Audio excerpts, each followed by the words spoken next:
Welcome to the Roadrunner 89 Investment Network, where we talk about interracial love and marriage. Hope you enjoy Swirl to Investment.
Tiguan, the SUV that puts you in control.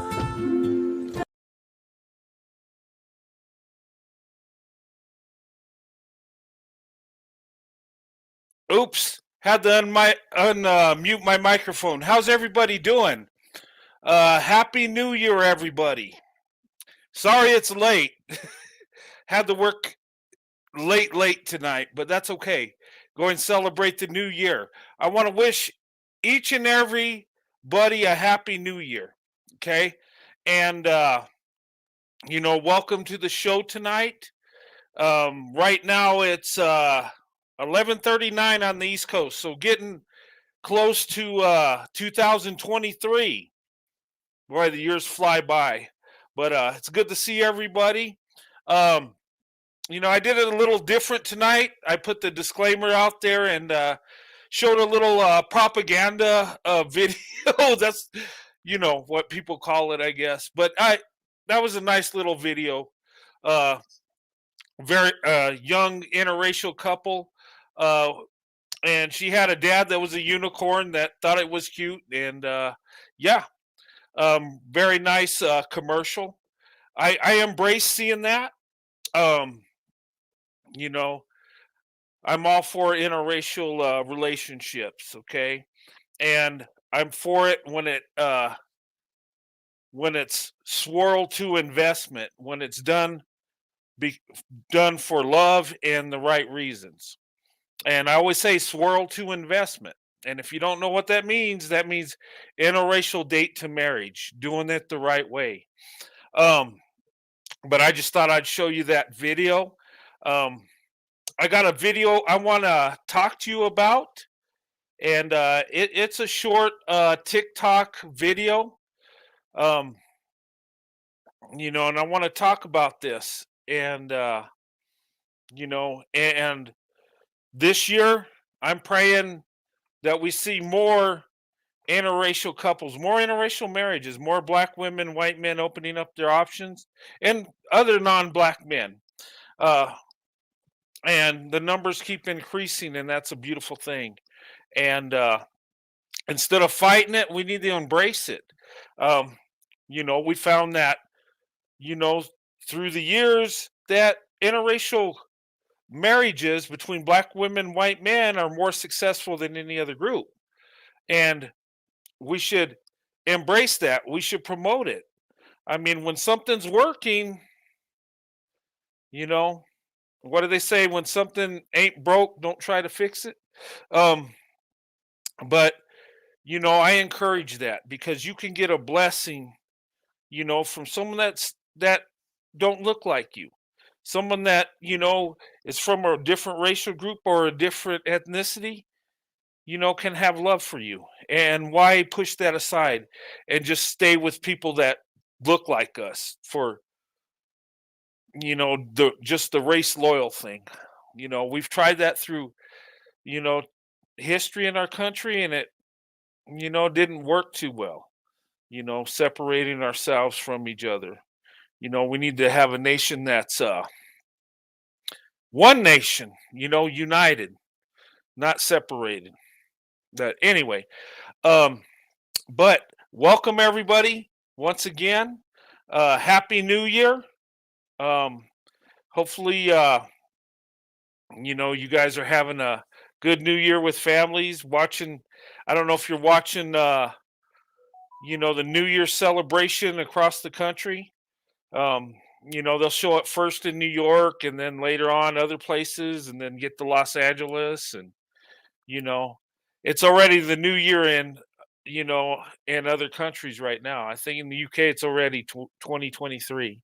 And it's very close in the East Coast. Okay. 17 minutes to go till the new year on the East Coast.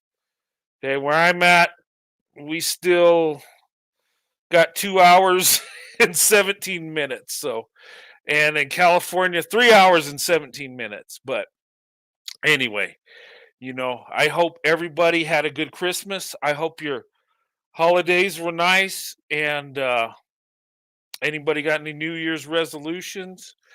I don't have none. I haven't really thought about it. But anyway, I'm just going to continue to do what I've been doing. Keep doing YouTube and and making videos and doing live shows. And we're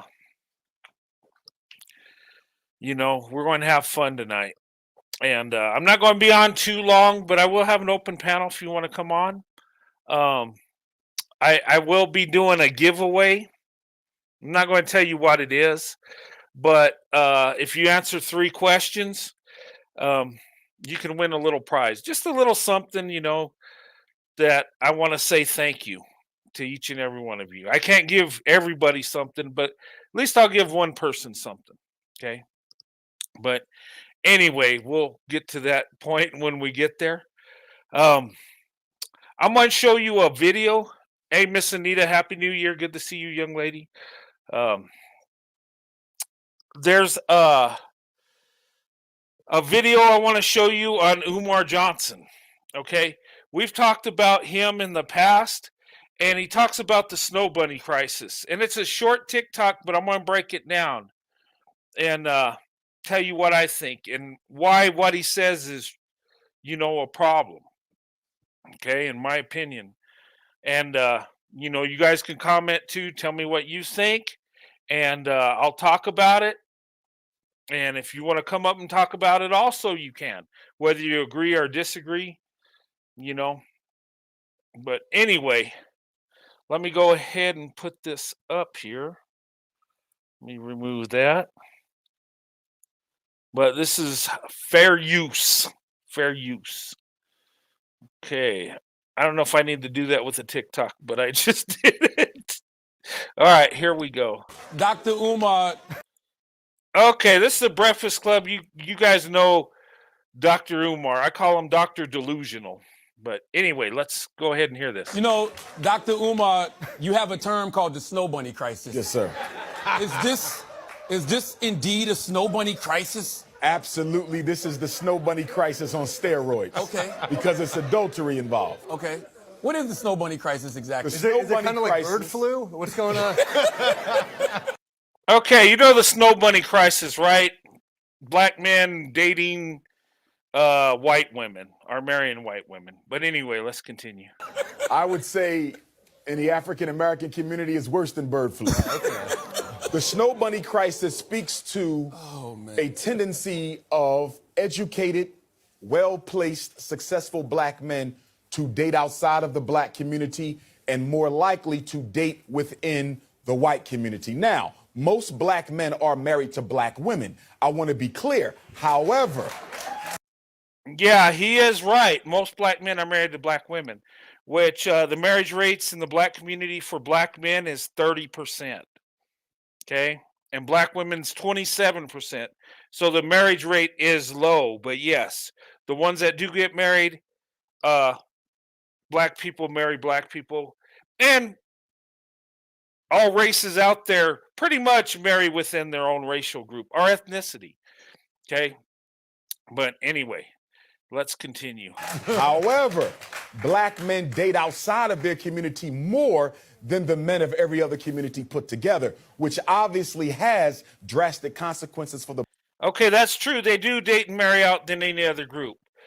Okay, let me rewind it a little bit because he's going to say a few things I want to get into. Community put together, which obviously has drastic consequences for the black community when you're looking at single motherhood, a lack of viable men in the community in terms of leadership and mentorship. So not only are you dating out the race, you're taking away resources from our community, i.e. your bank account, your retirement, your 501, your 401k, and everything else, because when you transition and women live longer than men, you're taking all this wealth from the black community and you're giving it to a people who have taken enough from us.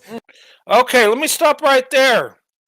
Okay, what he's saying is when black men marry out, right, they're taking their resources, their 401k, their wealth to the so-called white community, right?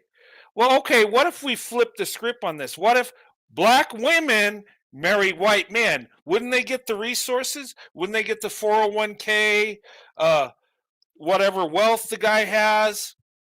So couldn't it go the other way too? Because when a white man marries a black woman, where's his wealth going to go? To that woman, right? If something happens to me, my wealth goes to my wife. So when black women marry out, many cases that increases her wealth. Okay, and when he says the black community, white community, and today's world, what is that? Is there a group of black people and white people, you know, with their hands out for the resources? Because last time I looked, we're not segregated in communities anymore. Now, there might be bigger groups of certain communities, certain bigger groups of people in certain communities, yes. But, I mean, I see black people in all neighborhoods, all different economic classes, just like white people too. But black women marry out, they're going to get the resources of the men they're with. And, you know, if you look at it, you know, that increases her wealth. So his argument's kind of, in my opinion, dumb. I mean, you know, of course, who a woman's married to is going to get those resources, right? Anyway, let's continue. And you're not leaving for our own people. Okay, that's about it. Okay, so what do you guys think? He says that the Snow Bunny crisis, he calls it, is contributing to resources leaving the black community. And then, I don't know if you saw it in there too, he was saying that there's problems with out of birth rate and stuff like that. Well, and I don't know if that was in there, but let me play it again because I really want to hit on this. Let me play it one more time. Sorry, guys. Okay, let's hear it again. I'm going to just run it through. You know, Dr. Umar, you have a term called the Snow Bunny crisis. Yes, sir. Is this indeed a Snow Bunny crisis? Absolutely. This is the Snow Bunny crisis on steroids. Okay. Because it's adultery involved. Okay. What is the Snow Bunny crisis exactly? The Is it Snow kind of Bunny like bird crisis- flu? What's going on? I would say in the African American community is worse than bird flu. The Snow Bunny crisis speaks to a tendency of educated, well-placed, successful black men to date outside of the black community and more likely to date within the white community. Now, Most black men are married to black women. I want to be clear. However, black men date outside of their community more than the men of every other community put together, which obviously has drastic consequences for the black community when you're looking at single motherhood, a lack of viable men in the community in terms of leadership and mentorship. Okay, that's where I wanted to get the single motherhood, right? Okay, and he's kind of blaming that on the snow bunny crisis. So if now let me understand this. So if black men date out more, there's going to be more single mothers. Is that what he's saying? Or to me, that don't really make sense, because wouldn't the single mother rate go somewhere else if they leave the community? But if they're married and they're in their marriage doing the right thing, then there shouldn't be no out of birth rate at all. But he has blamed the out of wedlock birth rate on the snow bunny crisis, because black men are, I guess, going to white women, and he calls it a crisis. He calls them snow bunnies. The only way I see it as a crisis is if they're doing it for lustful reasons, for pride, or, to fulfill a desire. Now, if a man seeks a woman that's a different race and he really loves her, I don't think that's a crisis at all. It's not, if it's for true love. But there are problems, and he addresses, the out of birth rate, right? The biggest group with the out of wedlock birth rate is in the black community, right? And with the numbers, with 2 million more black women than black men, and then black men, and he said it, are the ones that date and marry out more than any group of men, right? So with all that being said, you can't fix it by stopping black men from getting with white women. You can't. And you're not going to stop them, because men are going to do what they want to do, right? You can't force a man to love a group of women. You can't. But how do you fix this? And my solution, I would say, black women, open up your options to other groups of men. And I know he don't like it because he wants it to stay all black, right? But you can't do that. Even if black men were marrying black women 100%, and they were great husbands and fathers, just perfect, 100%, you're still going to have 2 million black women left alone. And what are they supposed to do? In my opinion, I think the numbers are slanted. I think for a reason. I think we're supposed to open up our options. I think we're supposed to date and marry each other. When we had the Civil Rights Act and we had integration, okay, we still have work to do in integration. And this is what I think. I think we need to integrate more than just living next to each other, more than just having friendship, but we need to integrate in marriage and family. And I think it's meant to be.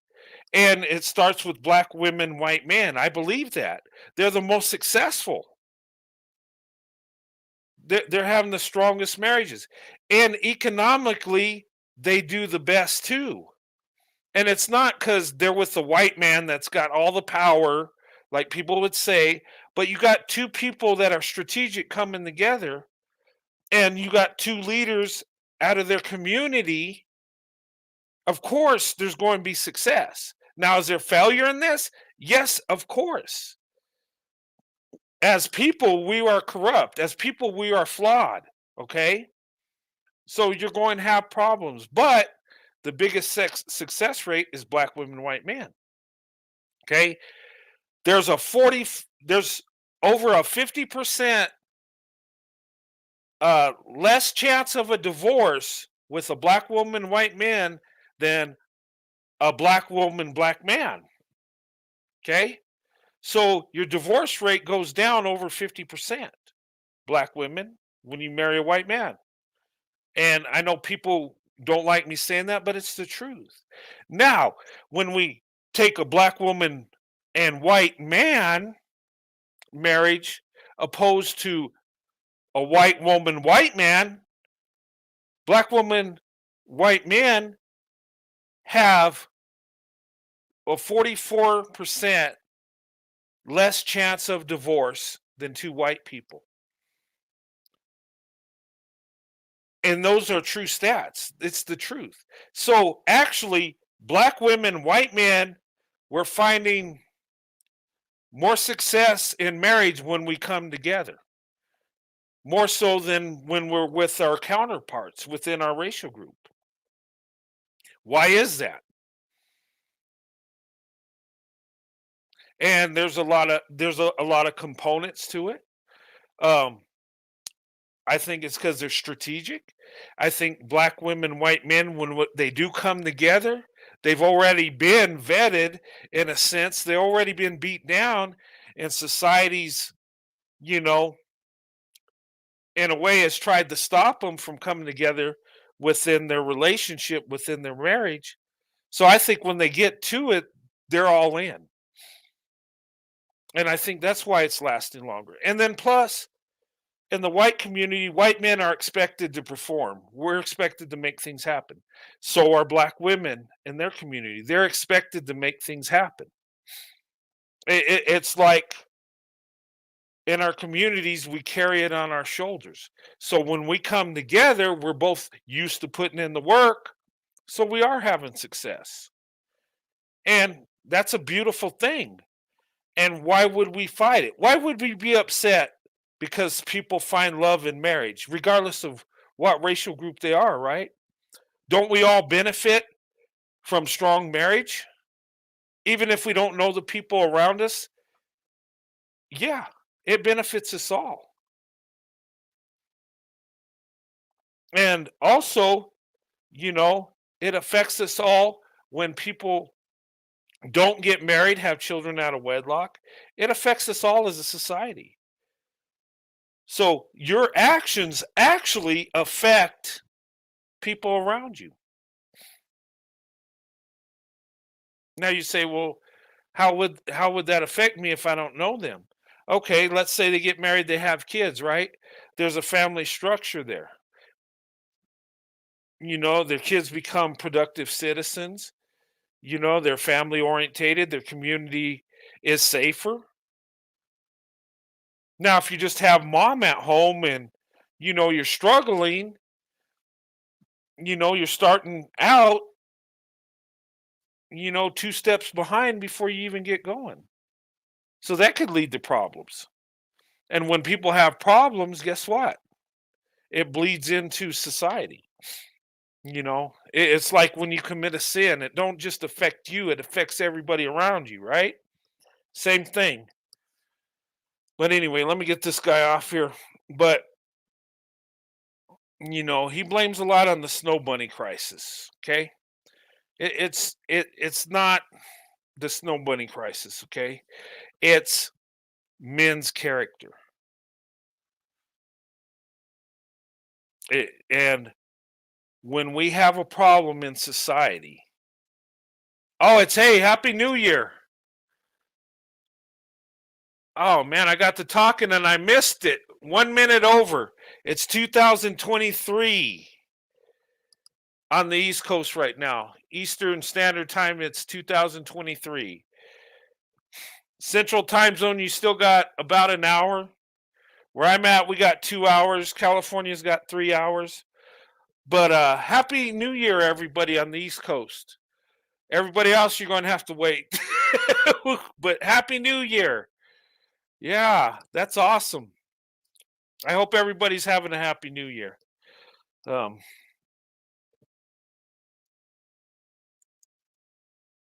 Hello.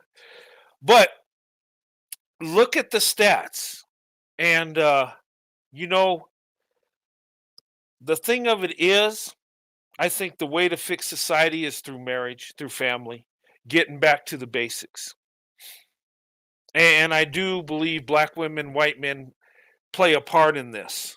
Okay, we're not going to fix things, you know, you can't totally fix things, but you can make it better. And look, I know there's a a barrier when it comes to interracial relationships, marriages interracially, and I've talked to people about this, and I've talked about how white men are a little reserved to approach black women. Okay. Now, that doesn't mean they won't do it. It's just they're a little cautious. And it's kind of, it's crazy that black women and white men, a number of them think they don't like each other. But yet, when we dig into it, a lot of us will date each other, right? And people ask me, well, where are these white men at that will date black women? And I can't tell you an exact place. I know different areas, it's easier to interracially date um, than other places. I know when I was in my early 20s and I moved out to California, interracial dating was easier. It was more of a norm than where I was living. Not to say you can't do it anywhere, you can, but some places it's more of a norm. And I tell people, be with where the group of men you want to date, and primarily be in a diverse community with both black and white people. Because a lot of times they grow up together, they're friends, they get to know each other, and a lot of times that eliminates all those stereotypes and generalizations that we always hear, right? And you know, and look, and I tell people, I tell women, men are not, our women shouldn't approach, right? That's the man's job. But ladies, you got to drop that handkerchief. You got to let him know that you're interested. Okay. He's got to know a smile or, just a conversation saying hi. Sometimes just saying hi and with a smile and giving them the look. Sometimes that's enough. I know it was for me. Um, but there are boundaries. And we got to be strategic and find a way to break those boundaries. And I know it's easier for men because we just approach and we get rejected or accepted, whatever, however women feel about us. And I know women, they don't want to approach. I know some women do. There's some black women say heck with it and they just they approach a guy. And sometimes that works. But naturally it needs to be the man. And I know it's tough because black women, white men, it's not in the norm. So a lot of us aren't even thinking about dating each other. A lot of times I talk to people that are in interracial relationships or marriages, and a lot of times they say we weren't really looking for it. It just happened. We became friends and it turned into something awesome. A lot of times that's how it works. For me, I'm a different person. I've always been attracted to black women, so I got up the courage to approach black women, and so that's what I did. But most white men don't do that. They're just a lot of times they're just looking at women they find attractive. Just saying. But anyway, but look, in my opinion, I think black women, white men are the best option for each other. Okay. Now, is that always true? No. I mean, the best person for the job is subjective, right? It depends on the person's character. But if we look at numbers and we look at success rates, we find that black women, white men are the most successful. you know. But I've seen interracial relationships that just fall apart from the get-go. They don't work. And sometimes you got different personalities. Sometimes they're not ready. And when you interracially date, you got to be ready. You got to be all in. There ain't time for trying to figure it out. You got to be, into that person. You got to put them first. And you got to be able to stand up to your family, your friends, your community, and say, hey, this is the person I love. And you got to stand up for them. Well, she's black, so what? That's who I love. And you got a problem with it, that's your problem. And vice versa. You got to be there.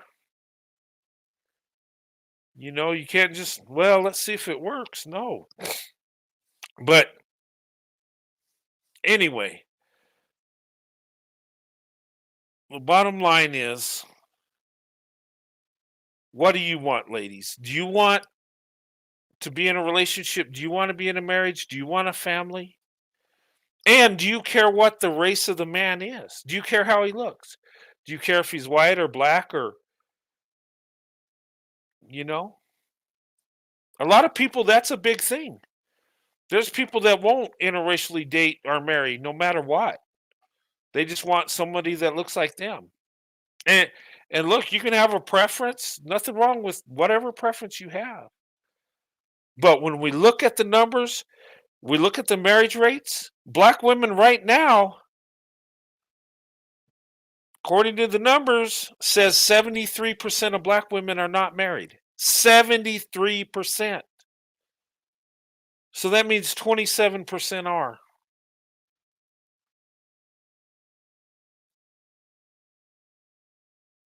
And then black men date and marry out more than 2 to 3 times what black women do. And you already outnumber them. So what's the chances of having a marriage? And since you outnumber the men, don't you have to compete? Because they can be picky. But if your options are open to all men, guess what? Then they got to compete for you. Then your value goes up, right? Now, I'm not saying you have value regardless, ladies. Don't misunderstand this. What I mean is more men competing for you. You have more options. You have more of a chance of finding a good man when you have all groups of men that compete for you, rather than just one group putting yourself in that box. And open up your options. Doesn't it help everybody? And even the ones that want to be race loyal, they have more options too. I mean, I don't understand it. Why would we try to stop interracial relationships? And we complain about racism, white supremacy, all this stuff, right? What's the biggest way to end it? In my opinion, interracial marriages. But people don't want to do that. I think some people like having segregation. They like to have that white supremacy on the other side. I think some people like that.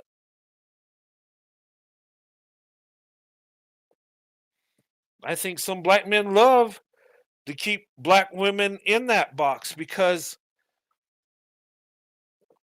if it don't work when they date out, guess what? Black women's there.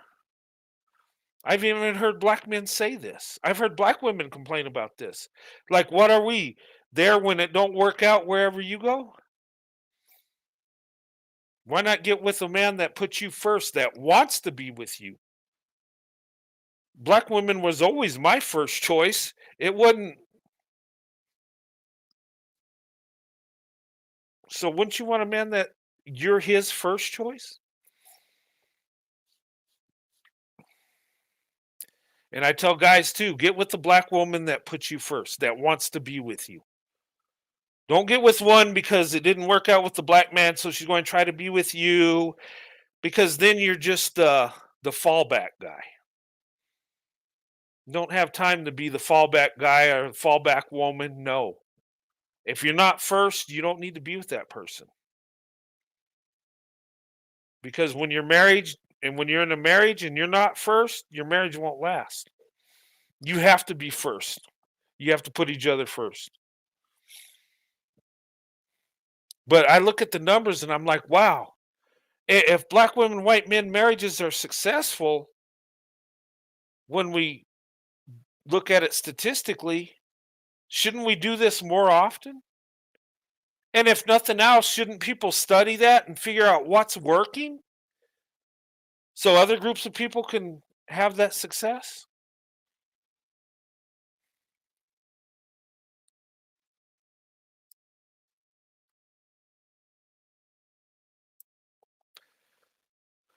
Black men feel entitled to us. Yeah, I've heard black men say that. Black women, you ain't going nowhere. We know you're going to be loyal. That's what I've heard black men say that about black women. And then I've heard black men say, white men don't really want you, and the only choice you have is us. But yet, black men have all these choices with every group of women? Come on.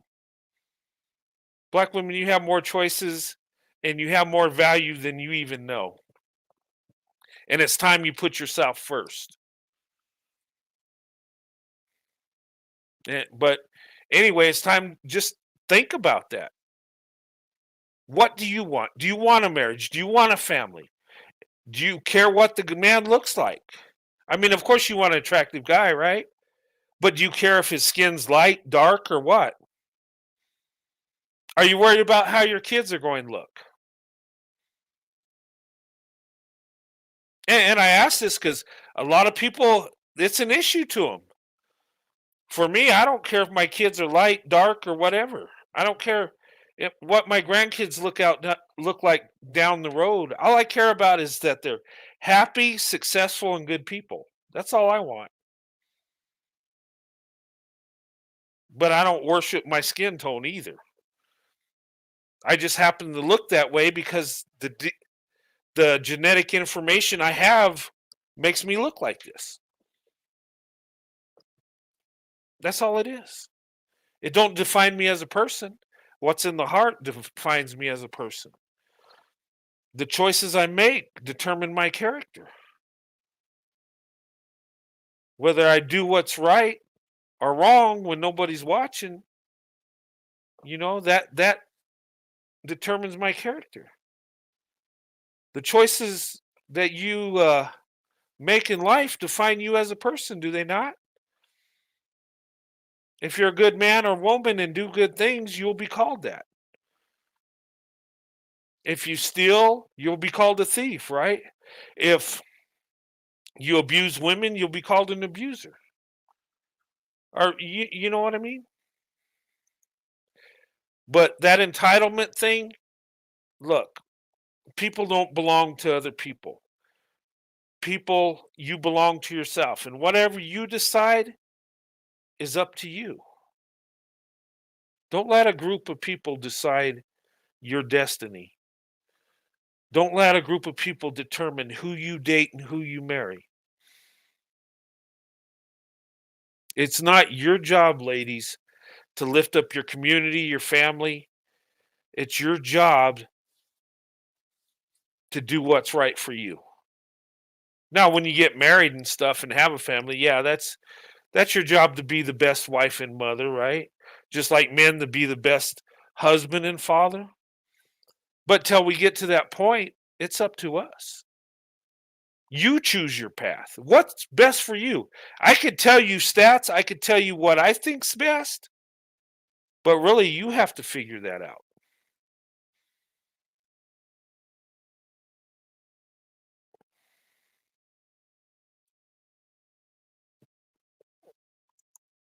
But anyway, I just want to say Happy New Year to everybody. Um, I will be doing a live down the road, and I'm going to be talking about the civil rights area. I'm going to be talking about integration mostly. And where I think we need to go with it. And I do think we need to integrate through marriage. We need to become one. I look, at the end of the day, we're people, right? We all want to be loved. We all want somebody in our life to love us.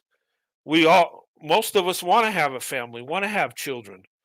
We want to see them grow up and, you know, get older and do amazing things, right? We want that.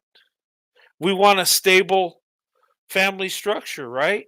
Ladies, you want a man that's going to protect you and provide for you. You want a man that works hard to make sure your needs are met. And us as men, we want, a woman in our life that's going to be a good wife, a good mother to our children, that's always got our back. We want this. And I tell everybody, have your options open. I don't care if you're white, black, man, woman, whatever. Have your options open because you might miss out on that blessing. And you might find that person that loves you more than any other person on the earth. And they might not look like you. Just saying. Just saying. But anyway, Happy New Year. Happy New Year from London, England. Oh, well. Happy New Year to people in London, England. And yeah, Happy New Year. I'm going to put the link up here, guys. And if you want to come up, feel free to do so if you want to talk about this.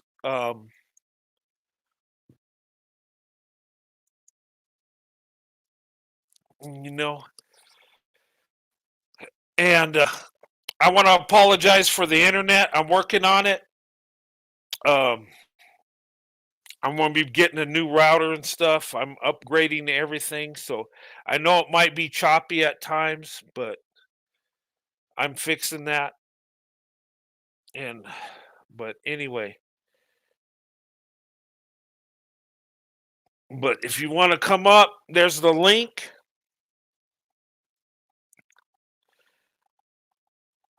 And I need somebody to come up so I can give this prize away.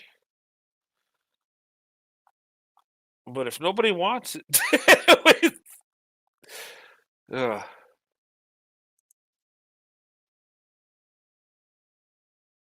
Yep, it's already 2023.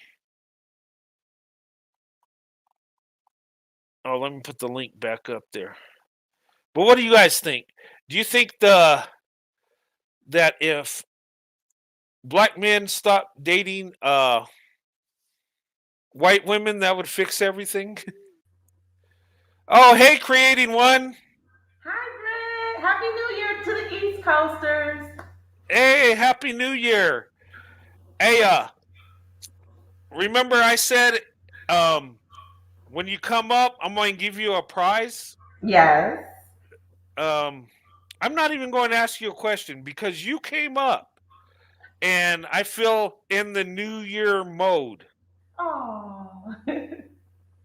I'm going to Cash App you $100 just for the heck of it. Oh my God. Brett, in an hour, less than an hour, I'm going to be 52, right? So that's a beautiful birthday present. I'm like, hey, there you go. So I need to get your Cash App. I'll send it to you right now. All right. Wow. Thank you so very much. That is beautiful. I said I'd make it worth your while. I had this plan. Okay. I was just coming up to say Happy New Year, and I was going to be getting off and I still was getting, happy birthdays from the East Coast family who is sending me happy birthday wishes. It's so weird being in Central Time, but I just came up to say Happy New Year. I had no idea, but I was like, wait a minute, nobody's coming up to say hello to Brent. What's going on? I know. What's the deal with that?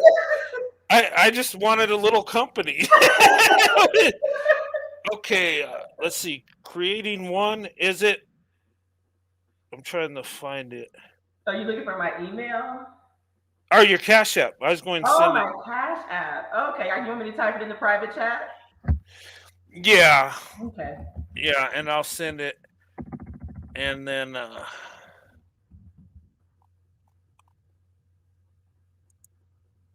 uh-oh.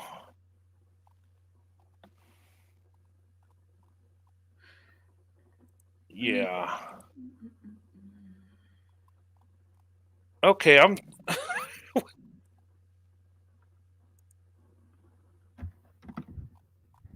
I feel dumb. Where I'm pretty tight. Oh, there it is. Okay. Okay. Oh, okay, there it is. Okay. All right. I didn't think it'd be what it was. It was all right. And then let me know when you get it so I know you got it. Thank you so much. I will definitely text you. I'll text you back. I'll send it in your email too because I want to wish you all a happy new year, especially you and Sandy. You guys got another couple hours to go, but I want to make sure that I send your email a happy new year too.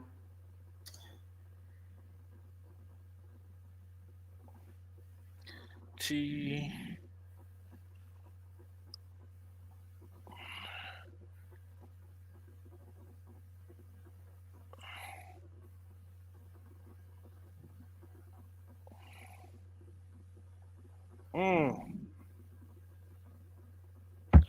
Do you have a doll picture? Yep, it's a doll picture. Yep. Oh, okay. DRON. Yep. DRON. Oh, okay. Yeah. Okay. Happy New Year to everybody on the East Coast. The Central Time, we have less than a little bit more than a half hour. Yeah, 2023. I know it. Gosh, time is flying. Yes, it is. I could have never counted this high when I was 23 years old. I'm just sitting here thinking, wow, couldn't even, I saw the years going by, but I was like, wow, what is it going to be like when 2000 gets here? And then now we're 23 years in.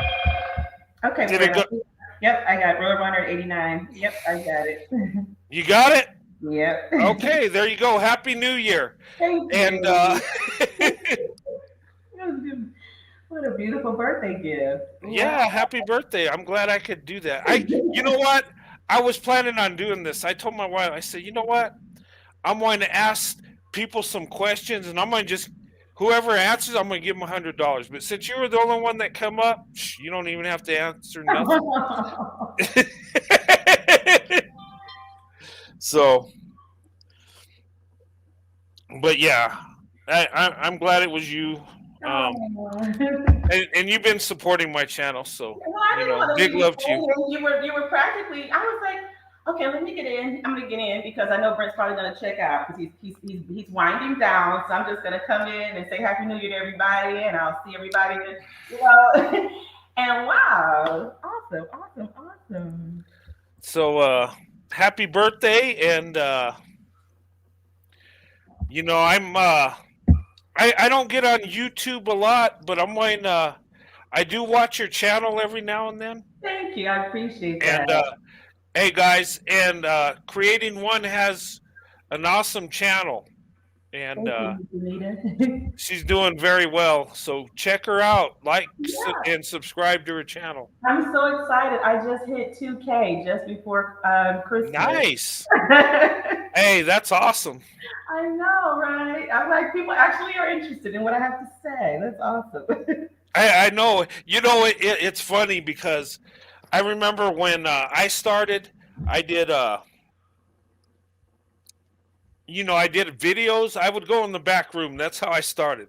Started with my cell phone. And I make a video, tell what was on my mind, and then there are a couple people that would like it, and I got like a couple subscribers. Wow, somebody really is subscribing to me like that. Yeah. And then I remember I hit 40, and I was so happy. Me and my wife went out and celebrated, and then it just grew and grew. And what's really nice about YouTube is when you find people that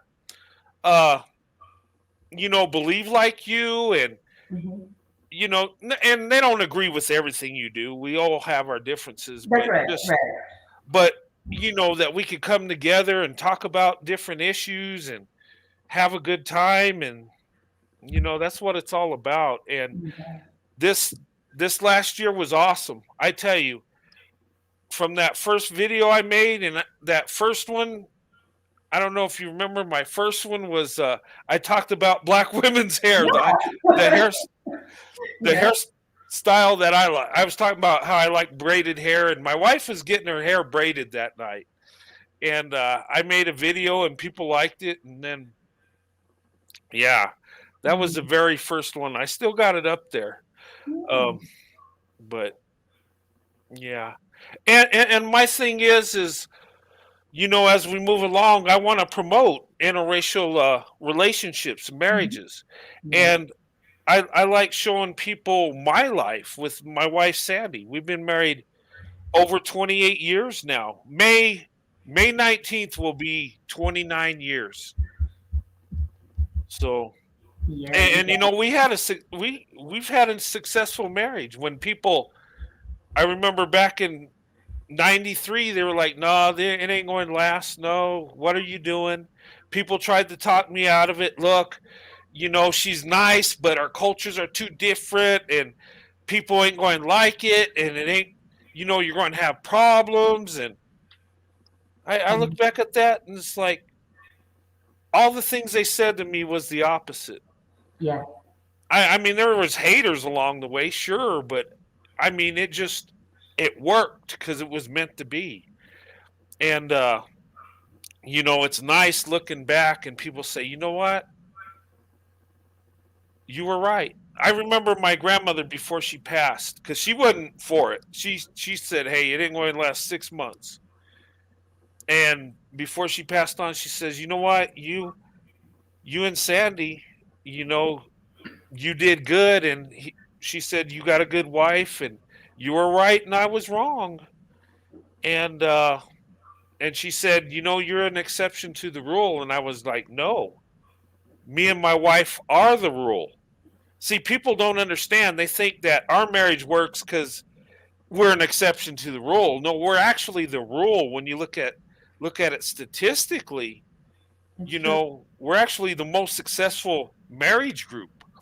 So, and we're starting to see that. People are starting to see it. And I celebrate that all the time. It took people a while, I think, to really see where the strength is coming at from both communities. And once that becomes a real, it's a real thing, and I think as we are growing closer to probably the end, I think people are trying to move the doubts that people, because you can't give the doubt a sliver of daylight. Yeah. That's all it needs. So you can talk yourself. I mean, you have to think about your family, your friends, and all the people who put any doubts in your mind. And really tell you the truth, wouldn't it be the saddest thing in the world if you listen to somebody else tell you what you shouldn't do, and then come to find out 5, 10 years later, they're doing exactly what they told you is impossible for you. Yeah. Yeah, that's why you can't listen. I mean, we really do need to use this year, start up to start moving differently. Remove the doubters from our circle. And even if you can't move away from those doubting people, mute them. Put them on radio silence, because promise you, people are afraid to take risks sometimes. And so they pour that into you, and then it becomes a part of who you are. And then you don't get to actualize what's right in front of you.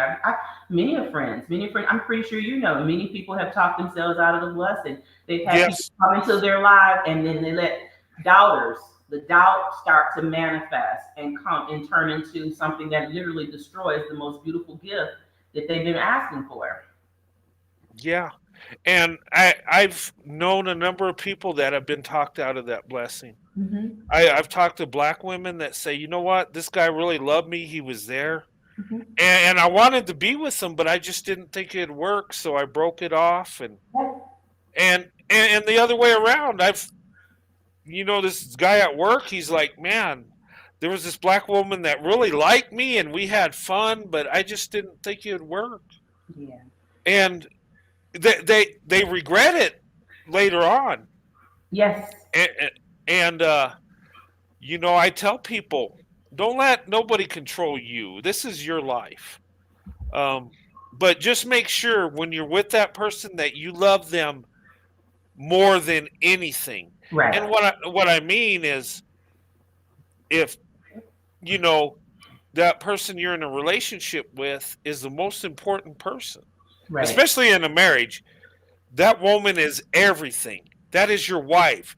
She's held up higher than any woman on earth, That's or right. should be, right? And the same way, when a woman gets married, that husband is more important to her than anybody should be. Yes. And that's where the family starts. That's the foundation, the man, the woman. Right. And when you got a solid foundation, your kids will prosper. And it can go all the way through generations. We can pass down a blessing. We don't have to keep passing down curses. And your actions really affect people around you. They affect your kids, grandkids, generations. That's right. So think about that. And but It's so very true. So very true. And but yeah, the thing is that I know many of us are starting at a later time, and we probably already are carrying a modicum of regret because we didn't take the leap in a lot of things. But you can, God has a way of restoring any time that you lost. You just got to believe, and get out of your comfort zone, travel more, have more conversations with people. You can learn a lot about people just by engaging in conversation. Come out of your pod of normalcy and just stretch yourself just a little bit. You got to push yourself. Instead of asking where people are, be where people are, because very often we don't even recognize the strongholds we have installed in our life over time. And the older we become, the more conditioned we become to the environment in which we were planted in. A lot of people are afraid to move, and make some changes. And it's some of the times it's not the most feasible thing for you to do a physical move. Everybody can't do that, but you can engage people. We shouldn't have the excuses anymore, because 30 years ago we didn't have the technology that we had to be able to talk to people overseas without. Yes. We don't have to pick up a phone. We can literally communicate with them free. We can talk to them through apps. We can have FaceTime. We can have conversations in chat spaces like this. You watch videos, you're on YouTube. You can't ask that question where they are. They are there. And for the most part, if you can't find men online that you are looking for, that's probably because they're somewhere working. Okay. They might be traveling, in their downtime, and that's maybe where you get an opportunity to see. But if you don't see a lot of them online, that's probably because they're working. Men get up and go to work. Real men do. And some of them are working jobs. Some have two, 3 jobs in a hustle. They're putting kids through college and stuff at our age.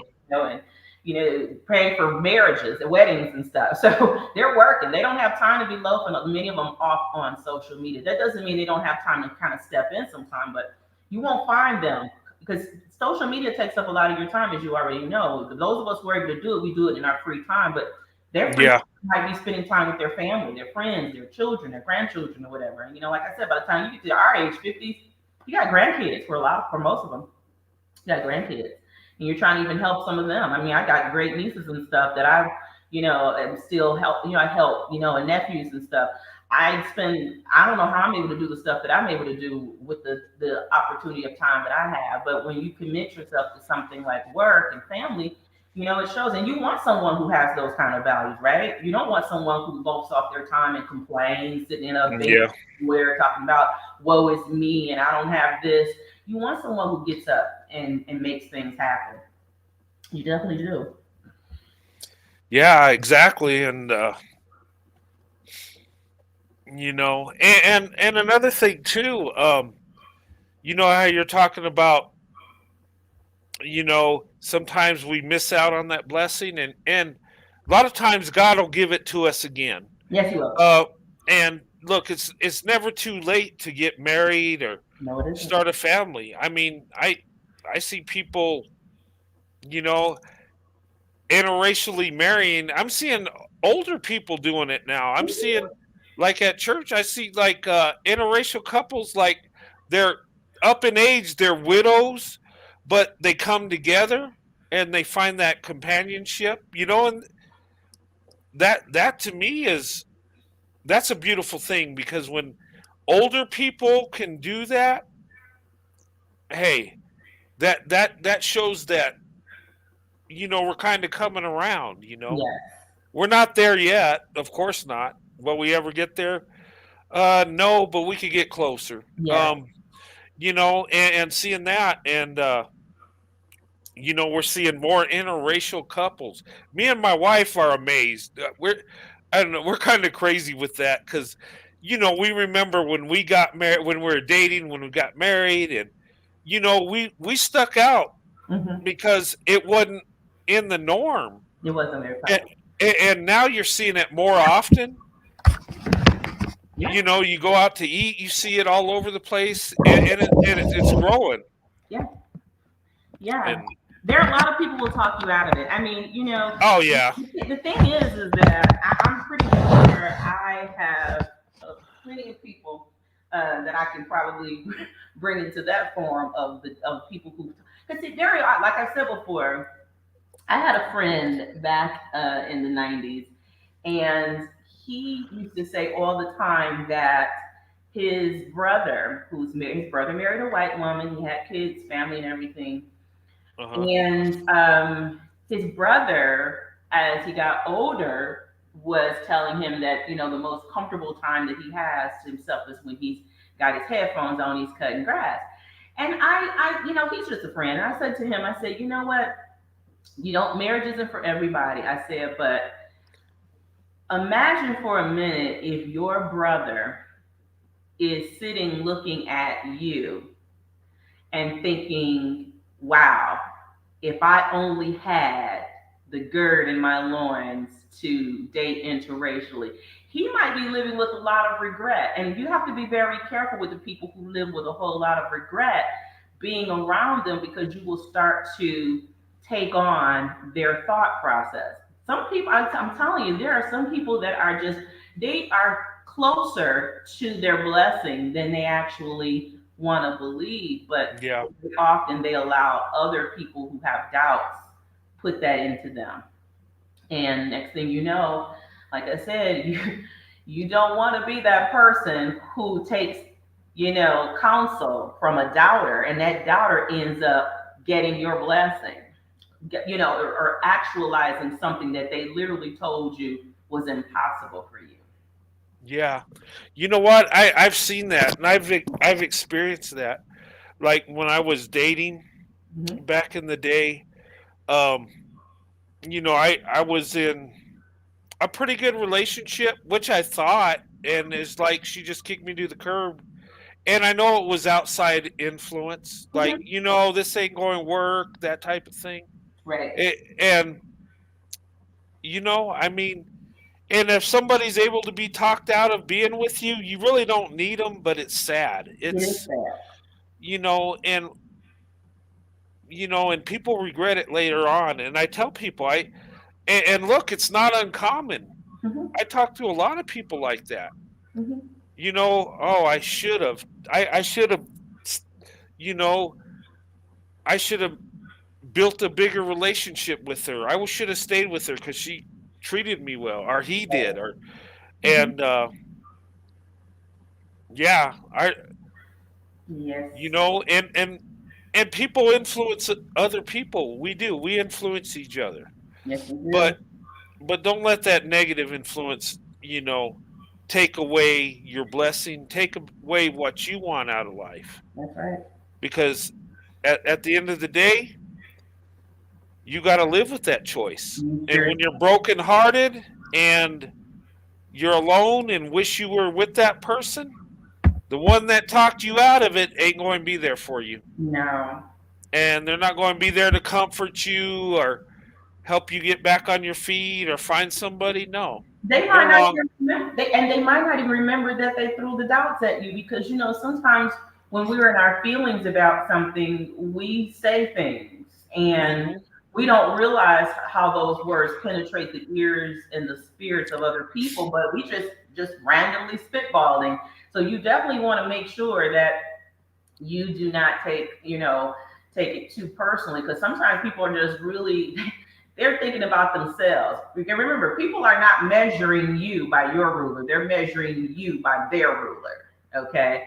And sometimes you might run into people like myself who has great expectations for you, because I see and manifest big things in my life. So I manifest big things in others' lives. But there are a lot of people that are not like me. I mean, their ruler is about an inch long and they're measuring you by it. So whatever it is for you, don't let anybody, stall you or from your blessing at all. No way, no how. You might be the thing that inspires them to take the chance. Yeah. And I try to encourage people, get out of your comfort zone. Yes. Go for it. And I tell men all the time, white men, a couple Asian guys I work with, you like black women, go for it. Talk to her. What's the worst that's going to happen? No, you get rejected. I mean, if you do nothing, you're already rejecting yourself. I mean, getting out of that comfort zone. Don't worry about what people think. That's right. What they think don't matter. It's you. It's about you. And people got to get in that mindset. And I've gotten into that mindset to where people that do have a problem with it, I kind of throw it back at them like, hey, okay, I'm living my best life. I know, there was this lady my wife worked with that didn't like the fact that my wife was with me, that we were married and stuff, and had a problem. And I don't know, around that person, I just felt like I had to show affection to my wife. Like I really would hug her, or I would just show that, I mean, I do that anyway, but, and don't let people. You turned it up. I did. I couldn't hold back. I would hug her extra tight or tell her I loved her real out loud and make it obvious. And but what always, I never understood why somebody would be mad at my relationship that don't even know me or my wife. Right. Okay, we got a troll. Dog Team Production New Year bid winches. See, we got a hater. That's pathetic. Dog Team Productions. Right. You need to go and pray about it and ask for forgiveness for even saying that. So disrespectful. And the thing is that person is so miserable that they have to come into your space, your happy place, to spread their vermin. Yeah. And to make a comment like that, and don't even know us, me or you or anybody on this panel. No. And just say that, disrespect black women like that. Why? Because black women open up their options, find love somewhere elsewhere than with you. Yeah. Well, you know what? Let it be the light you need to light your path. Because like I said before, like I saw your video the other day where you had a clip of this man was talking about, now I believe he's married to a white woman. And yeah, he is. Yeah. And he said that it irks him to his spirit that to see black women with white men. This is what it is, because, and you already know there is a pervasive need to be chosen and to be picked. Even though they're leaving a lot of black women single, there is this idea that they're trying to perpetuate that we are not wanted and desired. And they know that that's not true. But if they leave us single, that makes them think that they have more options to play with. You know what I'm saying? So at the end of the day, let it be the oil that fuels the machine, because trust and believe there is a movement happening, and I see it, way more forthcoming. And let the young people inspire you. Cheer them on. If you can't do anything, cheer them on. We're not talking about putting somebody above anyone. We're saying, choose, prosperity, choose love, choose being treated like the queen, the woman that you are. You do not have to embrace the struggle love idea with anybody, Yeah. And this whole, and my goodness, I I don't know if you saw the clip of the singer Akon, where he made this comment in an interview that only white men go to dance recitals. That's what, in other words, so he's okay with just populating the earth with all of these children, but has no intentions of being there for them. He's really, really like, stoking the fire of the Nick Cannons of the world. No. The whole idea that these things, this is a perpetuation of struggle love, and you need to break that stronghold, cut those shackles off your feet, because that is not what God intended for you, to be struggling in love, not at all. And denounce it. People will try to tell you that. That's another thing. That these angry women, these angry mammies, they're mad because they struggled and they want you to struggle too. It's a crabs in the barrel syndrome. Yeah. Well, that video I did about that guy and married to a white woman, and my thing is, I've always had a preference for black women, so I never focused on white women. It was never a thing. I don't understand that. If you love your wife, all your focus is on her. Right. And it should be all your wants, your desires, your affection, everything belongs to her. Right. So with me, I don't have time to think about who's dating who, and who cares. It's like I couldn't understand that, but it's something psychological. The one thing I appreciated was that he was honest about it. He said it. Mm-hmm.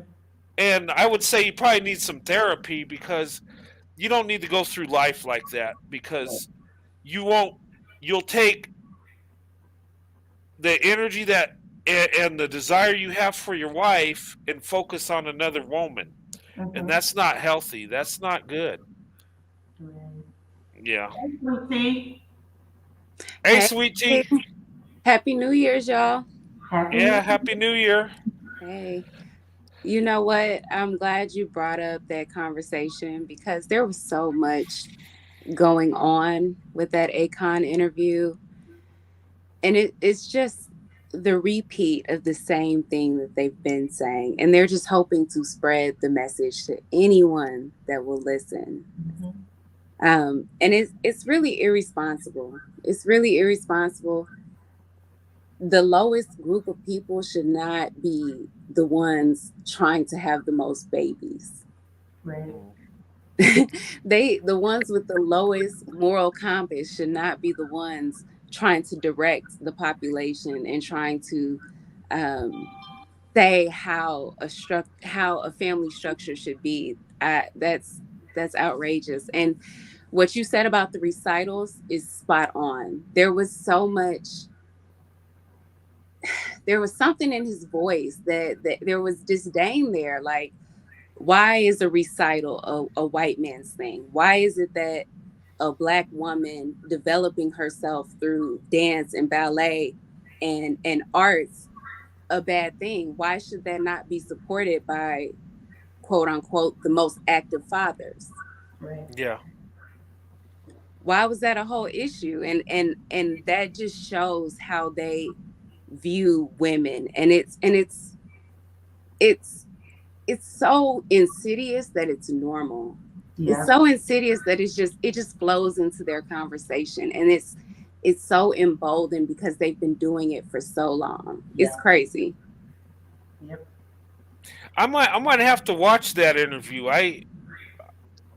You know what? I might have it in my history because somebody replied to a comment that I left there, and I might have to. I'll pull it up and I'll send it to you, Brent. I can. Oh, okay.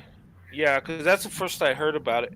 Is he wanting to populate the world like Nick Cannon does? Well, Is he's that got what- multiple wives, and Oh, he's got multiple and I wives. think, and I think a lot of people came for him in a lot of ways. A lot of what I'm gathering is that he's on this trolling. He's not getting a lot of attention, so he's trolling. He made some comments about, music and stuff and everything, but a lot of people mostly focused on that. I zeroed in on the part where he was talking about, basically excusing having all these children. All I'm saying is that in this idea of populating all these, creating all these children, why isn't the number of live Black people showing? So it clearly is telling you that it's a diminishing return to populate the earth with children who are not given nurturing guidance, encouragement, and love and protection. You just don't create children and leave them to finish. Yeah. The people who take care of their children, they're not just populating. Their children are literally growing up and becoming successful people. They're a part of the population. I mean, so this idea, but see, he doesn't care because he's speaking to that lowest denominator of individuals who need a drumbeat, to continue to feel some kind of honor in their disrespect of women. And he's giving access to pleasure to men that don't deserve it. That's right. They're not doing anything productive in society. In fact, they're harming everyone. Mm-hmm. And the second thing, God forbid, if he's having all these kids, they be girls. Right. He's not going to go to a recital. He's not going to support any feminine thing that they want to do that supports their growth. Yeah. If she wants to dance or if she wants to play sports, whatever she wants to do, if you consider that a white man's thing, how are you raising her? How are you giving her nurturing that supports well-roundedness and growth? Yeah, and considering that even though the population of Black people isn't faster, that it isn't growing as fast at this point as the Hispanic population, look who is the greatest number of African Americans. It's women. So like you said, there might be a desire to create male children to populate this mindset, but clearly the girls are the ones who are swimming the fastest. They are swimming. And at the end of the day, the selection process might be in short supply, but there is always the option to date out. And see, this is why I say, sometimes people can say the things that they say, but I truly believe that God has his hand in this. And that's the reason why the options are, the opportunity to see and actualize it has become the norm. Okay, whether we choose to make the decision to date out or not, we can't deny that the opportunity is there. Unlike it was 30 years ago. When I see people say, where are they? To me, that's a mindset of prison. That's a prison mindset, because you can't be on social media and ask that question to yourself in any space. I mean, look at all the couples. I mean, I did a whole month of November of nothing but sharing all these weddings, young and old, and on my community tab. I mean, because once you know how the algorithm is, Brent, once you click like, make a comment, and I've gathered a few friends. Part of that 2,000 that I do are some interracial relationships, interracial marriages. the thing is that whatever it is that you want, you will find a way to access it. So you don't, like I say, you don't have to physically move anymore. That's not required for you to have a relationship with someone to actually go there and scout out like Joshua. You do the option to, of social media and social media spaces and platforms. Even when you travel, like I said, when you travel, there's opportunities there. But you got to get out of your comfort zone because you do. And I've had people say, well, I've had guys say, well, I would date black women, but they don't really like us like that. And there's not many that do. And I think about it like, well, that could be a good thing too. You know why? Because when you finally get that relationship with her, you really appreciate it. It's meaningful because you had to work for it. And I think a lot of times that white men or men of other races that have a relationship or a marriage with a black woman really appreciate it. They really embrace it because they had to work for that. Mm-hmm. And when somebody accepts you, it's like, look, when I was dating, and I wanted to date black women, right, when I was a teenager, and I know my friends were like, why do you want to do that? Most of them won't even mess with you. They don't even like you. What are you doing? But I found out that that's not true. Mm-hmm. There are some that do like you. And in fact, when I had my first girlfriend, I felt like I won the lottery. It was like, it was such a great feeling. And because I had to put in a little work, and I had to get out of that comfort zone, and I had to, risk rejection and get rejected and just keep going forward. Yeah. And, that was a blessing in it. Yes, it was. Now, if it came easy, would I appreciate it? No. But, I tell people, get out of your comfort zone. And if you want to date this group, if you're a black woman, you want to date white men or Hispanic men or whatever your thing is, you got to get out of your comfort zone. You got to drop that handkerchief and let them know that you're interested. And guys, it's too easy. Okay.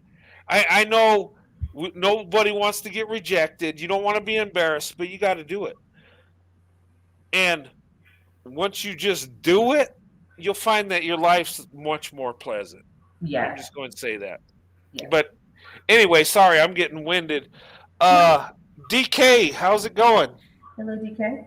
I couldn't see the name. Just wait for the name to come up. Hey, how's it going? Good to see you. Hey, Brent. Hey, guys. Hello. Sorry. I was about to put into what Brent said. It's very true. I would say that it's because the black community, and they made this type of narrative that, black men can never do wrong, and they're victims, and black women have to be there, and black women have to stay race loyal. And it's detrimental, because you see the percentage of black women not even benefiting and dating and marriages. I think it's 70% of black women are not married. Mm-hmm. And is it 70%? Yeah, mm-hmm. Yeah, last I looked, it was 73%. Wow. Yeah, that's a crazy number. And so I bet you maybe half of those black women be like, I prefer to marry a black man, or I'd rather be single than not marry a black man, or no, I'm waiting for a black king, etc. It's very problematic to black women in general. Mm-hmm. Because now you see what's going on with you not even being married. And I've had a lot of white friends, white guy friends and white women friends, right? But mostly white guy friends, because some white women are shady sometimes. But oh no, say it isn't so. But it's mostly white guy friends and black women friends. And I like will tell you that many of them do like black women. Like Mhm. a lot of them like black women. Some of them like some of the black women I'm friends with. The problem is those black women that I'm friends with, most of them are like single, and they're saying, oh, they want a black man, and they rather be single than not have a black man, and that's the problem right there. And so we have to change the narrative. Black women have to change the narrative, and you have to stop worrying about, oh no, the black man, no, no, no, no, no. Because trust me, when they're laying up with Becky, they're not thinking, oh no, the black woman. They're not thinking about that. They're just thinking about having some cute mixed babies that remind them of not themselves and the women that made them, and thinking white is better. They're not thinking about you. So black women need to stop. And this is what I know is about black women, but black women have this tendency of always defending people, always fighting for people that would never fight for you. And that's the problem. You always defend white women. They don't fight for you. You're always defending black men specifically, and a lot, they never fight for you. They only use you when it's money wise and when they want you to like pop out more black babies so the toxic culture can continue. Because trust me, a lot of them just see you as breeders. They don't see you as wives. They don't see you as mothers. They don't see you as sisters. They don't see you as daughters. They don't see you as granddaughters, aunts, all these stuff. They just see you as breeders, popping out black babies. And if black women continue this whole narrative and always chasing for a black man, you're not going anywhere positive. That's all I was going to say. Yeah. Yeah, you're absolutely right. The reality, though, is that people really do need to be careful going forward, because when you study these numbers and you don't really understand why these numbers are the way they are, you will be easily convinced that there's something wrong with you. Mhm. And there's no evidence that I mean, I used to challenge the manosphere 15, 20, 30 years ago when they would make disparaging comments about why you aren't married, why you don't have any children, must be something wrong with you. I said, well, first of all, I do the work, and the divorce rate is 50%. So sell me on marriage. You got 5 minutes to do it. And it always turns around to, well, you would be if you had chosen this or whatever, did that. You can only marry one person at a time in this country. Yeah. So no one should be focusing their attention on anybody's choices but their own. You can't marry but one person. So your attention should be on that one person that you choose, and not on the opportunities that are still left and available for the people who haven't made a choice yet. Whether that choice be black, white, Asian, whatever, Mhm. your focus and your attention should not be on somebody else's choice.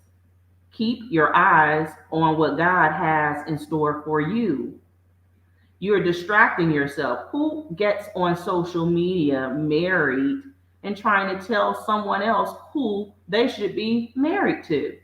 You can't have more than one. And this desire to create this community where you get to pillage through single women or make women feel like, well, I want to have a child. And then you start explaining away your reasons and rationale why you're a single mom. Look, this is not a judgment call on anyone who has made that choice already. But I'm not celebrating single parenthood for women or men. And Uh, entertainers really need to stop. They need to stop perpetuating it as if it is a badge of honor. I was looking at Hey, Kiki Can I correct? I'm so sorry for cutting you off. This comment, let me yeah. just quiet you down. Okay, black women don't pick good black men. Okay, black women do not pick good black men. They always picking Pookies and Ray Rays. Okay, let's go with that narrative. Now explain why white women are single mothers to biracial kids. even though black men, yeah, I'm talking to David. Explain to me why white women are single mothers with biracial kids at 92 to 95%. Even though black men say white women are feminine, they are submissive, they're fit, they're friendly, they have natural long real hair, and they know how to make a man. Why are they still single mothers? Why are they dealing with the same thing that black women are going through? Because we could say, sure, black women are the problem. Okay, so you then go to another group of women that you praise. Why are they still getting the problem then? I bet you cannot come up with it. Are you saying white women pick good, bad black men too? Because if you are going to tell me, yes, white women pick bad black men, then the question would be, what is the proportion of bad black men in the community? And then you have to ask yourself, should I be telling women to choose good black men, or should I tell black men to be good black men? There you go. Instead, you're very ignorant, David, and he's always in black women's spaces. I get it. It's not. I get it. I know you're still hurt in high school by the baddie, the diva cheerleaders, and the sassy girls rejecting you. But you gotta let it go, dude. You're rejected. Oh well. Talking about good black men didn't even want good black girls. You know that's funny, right? They always wanted the bad ones with the pookies and all. But they always mad. And I've seen it around because I was a good black woman. And my mother always forced me to date black men. And all I saw was the good and the bad black men going for the baddies and the divas of the school, the captain of the cheerleading. That's what they all wanted. And now look at me. I'm good. I got me a man. I got me a white man. I'm good. But I'm not going to derail the conversation. Answer the question. If black women don't pick good black men, why are white women dealing with the same problem and Hispanic women coming in third place, and then Asian women? Asian women don't even want you guys as much because their mothers taught them better to avoid degeneracy. Explain that question, David. And why are you pussy popping? Yeah, he's insecure. He's basically confirming and affirming what I just said. This is the redirect. This is the attempt to derail the conversation of why it is the way it is, because this is the opportunity to not accept responsibility for what you contribute and pollute in the black community. So let's get the answer, because I'm waiting because like I said before, you have to try these low vibrational comments on people with GEDs. Okay, I'm a double barrel shotgun master degree educator, so don't even come up into a conversation without statistics.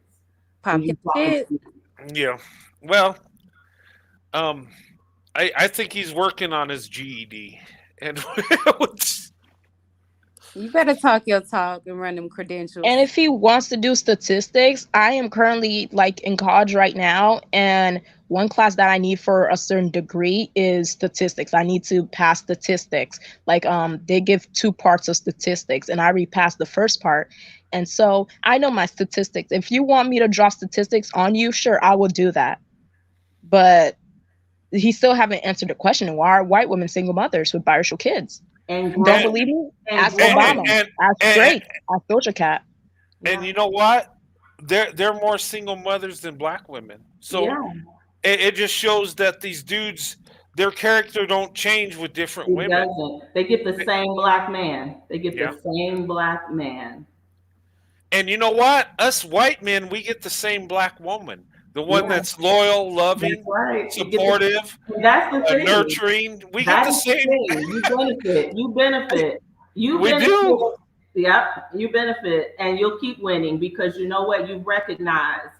And all this noise and stuff, they're just focusing on what you all are doing. They cannot stop watching what white men do, but they do not learn anything about the value of women, period.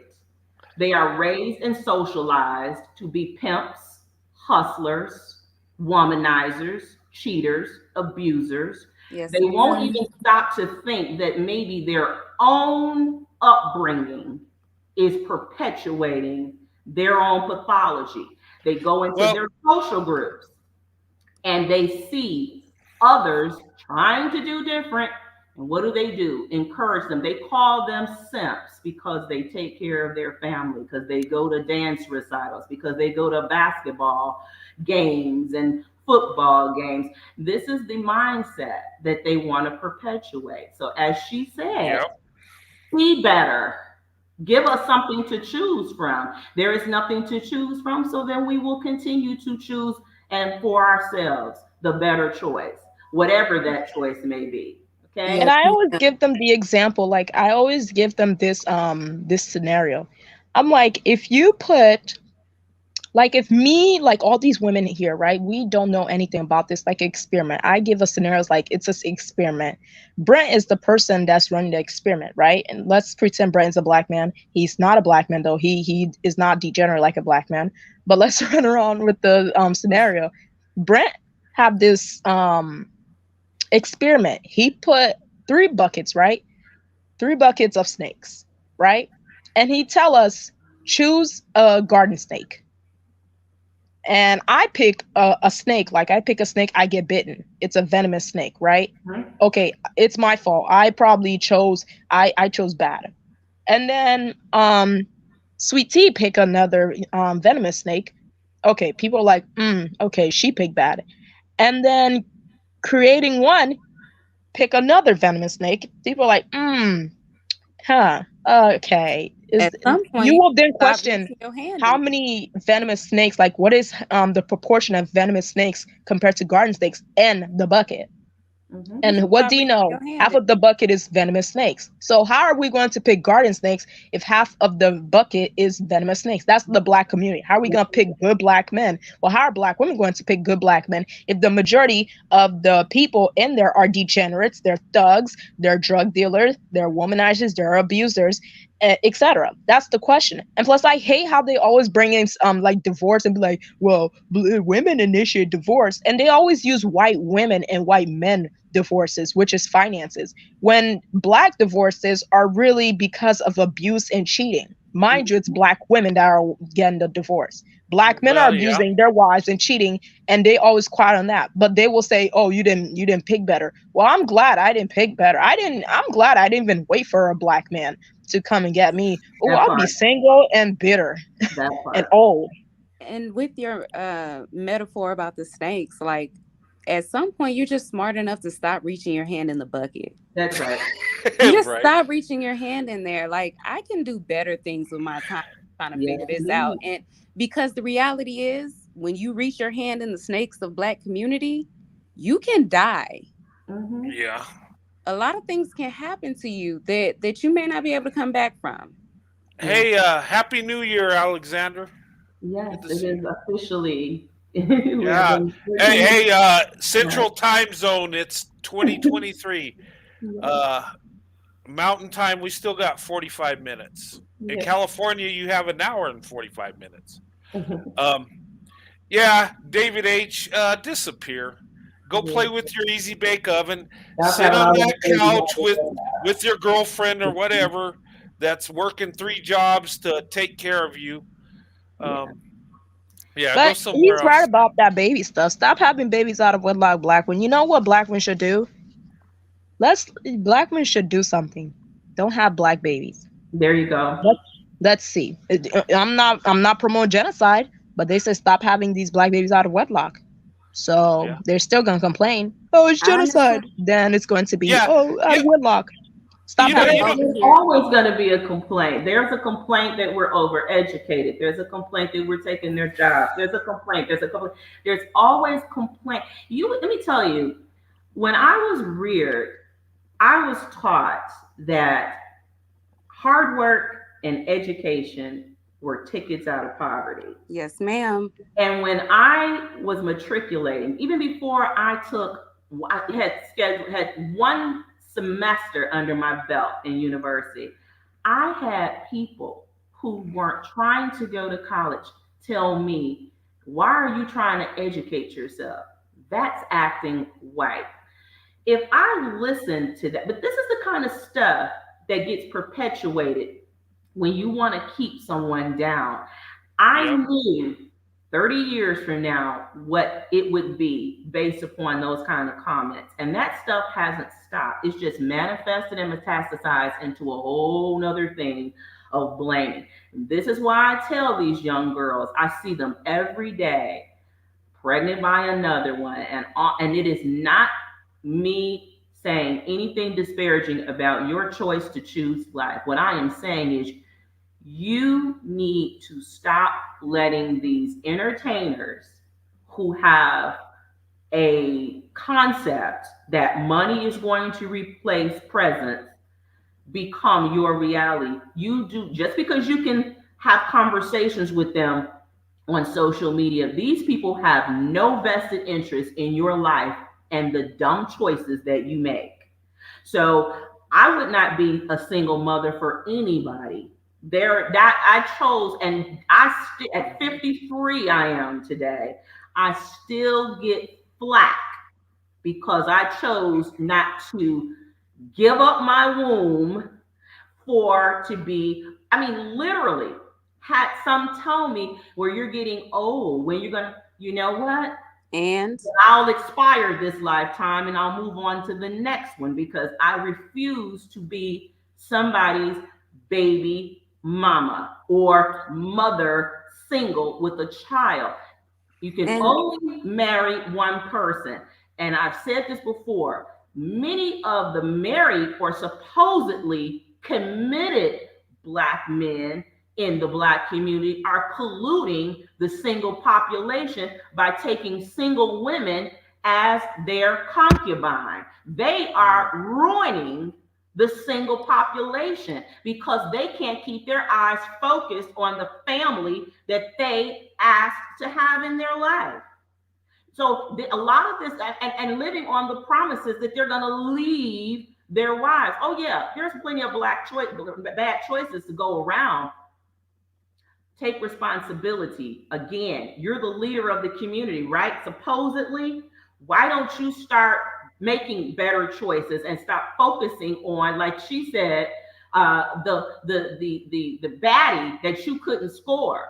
Because very often these choices that you are making in the women that you want is all based upon something superficial anyway. You're not looking at the spirit of the person. You're not looking at anything other than how that person looks. And that can change from one day to the next, from 1 year to the next, 10 years from now. I mean, we all had a different body 20, 30 years ago, those of us in our 40s or 50s. So let's not even make choices based upon how somebody looks today. I mean, you have, and then quickly discarding them. The conversation about how a woman looks never changes. And they know they can't do anything with the women their age. So know what they're doing now? Now they're trolling schoolyards and hanging out in social media spaces where these young girls are and making them single mothers, because this is and what they're trying to convince them on is, oh, the old women are bitter because of this, that, and the other. It's never any accountability. I would love to have a conversation with someone who takes accountability for, if nothing else, be wide awake enough to know what Black men are actually doing to the community, instead of always putting it all out on Black women. Because at the end of the day, Black women are still the most educated, the fastest growing educated population. Yes. Biggest entrepreneurs too. Yep. Black women don't think that other people don't see them. They, like, of course, Black men are to them, but also Black women need to stop with this, like this whole culture in general, because other people are seeing you. Like when I was single, right, and like I've had like I'd say like guys in their 20s. That's usually my preference, but like white guys in their 20s. I remember I met one guy and he was like talking to me, and I got so offended because like he was asking me these questions like, oh, do you have a child? And I'm like, no, I don't have a kid. And he's like, uh-huh. And then he's like, I could really tell that you have a preference for white guys. And I'm like, huh? How? It's like, because you sound articulate. And that was really offensive, because it's like, wow, that I don't know if I was tripping, but I was thinking, oh, wow, this is so bad to the point that even white men have to ask a Black woman, do you have a kid? Because they always think about Black women as baby mothers or ratchet and etc. And that says a lot, because the culture in Black men literally putting Black women as breeders and literally putting black women as like vixens and Jezebels and have no class and etc., other people will like automatically think that's how you are, and it's very sad. It's Hey, very They're sad. very intentional about that. Mhm. They Hey. know what they're spreading. They know that as soon as a microphone or a camera gets in front of their face, what they want to say. They're not talking about anything productive. They go straight to putting us down. Yep. Hey, That's intentional. Zero accountability. hey, thank you so much, Alexander. He says hi, Brett, in the chat, and Happy New Year. Thank you so much, Alexander, and Happy New Year to you, sir. Mhm. I appreciate that. And then let's see, David H. Yeah, it's about time for you to leave the building. Yeah. The What do you thing think? is, should I escort him out or let him hang around making this He has stupid not comment? contributed anything to the. He have a lot of things for me to talk about exposing them. They think they're doing something when they really look stupid. So And hey, yeah, black women like social media. They tend to live a fairy tale lifestyle. No, they just know where the better option is, David H. It's not you. So, and the thing is, even if we're not choosing them, no matter what, we're not choosing them. They are not an option. They are completely off the table. That's the part that they can't stand.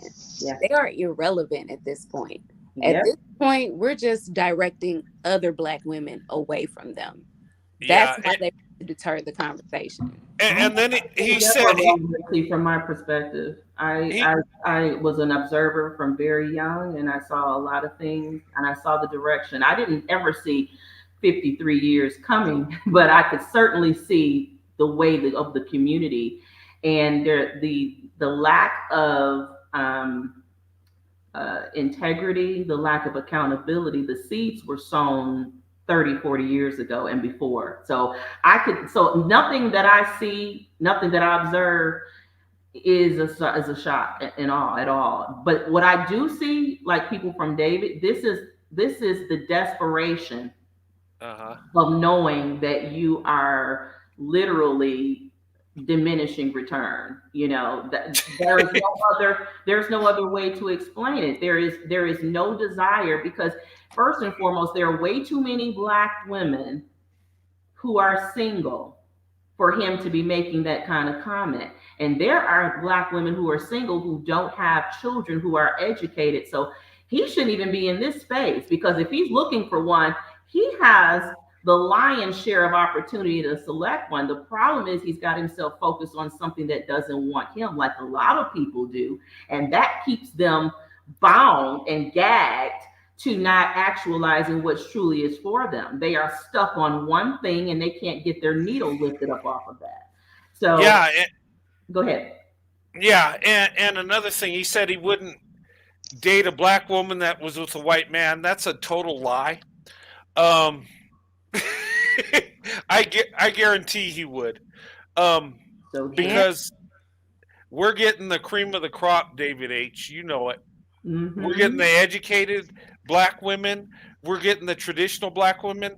We're getting the loyal black women that, you know, have love in their heart, that are quality women that you wish you could have. Yep. Even black men say it. They be exposing themselves. They always be like, oh, black women always want to be feminine to white men, but they want to put a lot of standards on us. But you will come in spaces like this and try to belittle us instead of actually taking notes on actually why that may be we are more like acting feminine with white men, etc. And, you know, they have many mammies. They have a lot of mammy poppins who want them.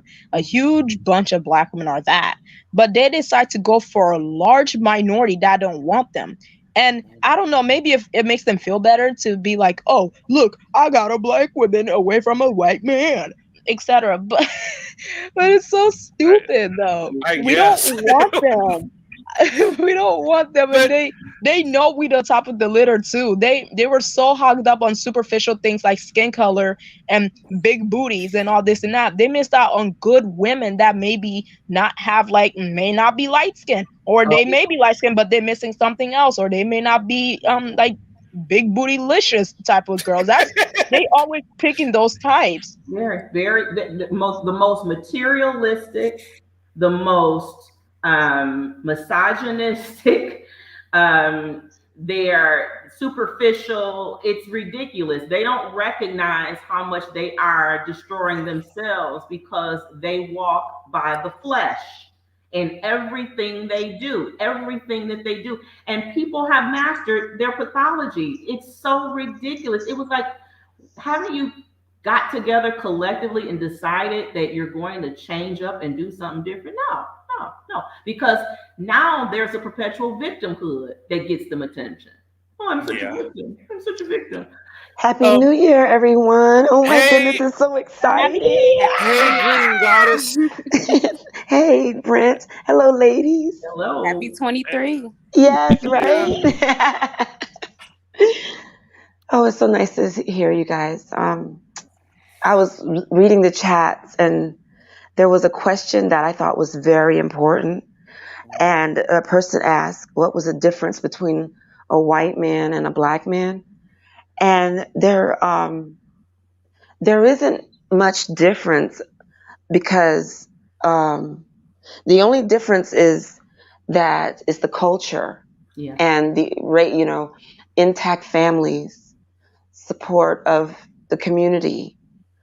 And black men have the support of the community for degeneracy. Yes. And the intact families, they're blaming the black woman for their fathers not being in the home. However, if they wanted to be in the home, even because they're not in the home, that doesn't mean they can't be a father. Right. That's the thing. Just because the parents are broken up doesn't mean you have to divorce your children also. You divorce your wife and your children and just leave them to fend for themselves. And that's what the problem is. And another problem is that they're very emotional and they can't handle when things are not going right, they run. They're quick to run. Instead of, they throw up their hands and they run. Instead of trying to figure out ways to fix it, they just run. So that's a difference, although, white men aren't perfect either. And, they do bad things and we have to vet every man. Yes. One race of man really isn't better than the other race. No. There's just more of the most of the black men are not that you just can't pick them because they're not there. You go apple picking and they say you can go apple picking anytime you want to, and then you look and there's no apples. That's what happens. That's what we're dealing with, and it's just terrible. And the thing is, I feel sometimes that it's embarrassing. It's embarrassing for me to be a black woman, and that I'm considering going out of my race to find companionship. It's embarrassing because I didn't want to do that, but that's where I'm kind of having to go in that direction because nobody wants to be alone. That's the dating is the dating and mating in all the animals, the birds and the bees, everything and everyone is looking for a mate. I value your honesty. Excuse me? I value your honesty. Everybody is looking for a mate. And as a black woman, I feel like it's just not viable. It's not a viable option to look in the black community for a mate. It's just not viable because even the young ones, The older ones are teaching the younger ones the terrible things. Yes. And so I don't understand why is it so hard for them to teach the young men to do well and do the right thing. There's just so many of them doing the wrong thing, and then there's like, oh, you're just picking wrong, and you're not looking for the good man. It's the ugly guy you should be looking at. It's the short guys, and the ugly ones and the short ones. You're just walking past those guys. Well, Well, I have to give him some point here when he says you're picking, you make better choices. And yeah, you do. You need to stop picking degeneracy. That is one key point right there. I got to give him a little bit of tap and toe clap, because the reality is that Black women, and again, guys, I do respect your candor, because you know what? There are a lot of women, a lot of Black women that think that way, that feel that way, and you need to not take responsibility for something that you didn't create. yes. Because you didn't create this. This is what you inherited, but it is not your burden to carry. Okay. And it's no Black woman's burden to carry. You have to look at the reality, and you have to ask yourself, how much time is on your side to keep waiting? Because if you allow yourself to age into this situation of waiting, you might I was going to say, oh, sorry. Go ahead. You might run the risk of being angry at your choices and then turn that outward. This is a lot of what's going on as you spoke, how they're constantly raising more to think this way, more Black boys to think this way, and it's sad. But the reality is that new generations, they're not for it. This is that's the one gift that we have of having to go through this, and actually them seeing this stuff play out in live and living color, is that young African American Black women are looking at their options from the moment they come into the world, because the world is their plate. They come into the world of social media, the world of being able to have conversations with people who live in England. And we have more opportunities than ever. And we have more opportunities than ever. So we just need to step out of that space of what we thought, that dream that we thought we were enculturated to believe, and just move into the spaces of actions. Because the more time you spend relishing on those ideas, the harder it will be for you to socialize yourself to thinking differently.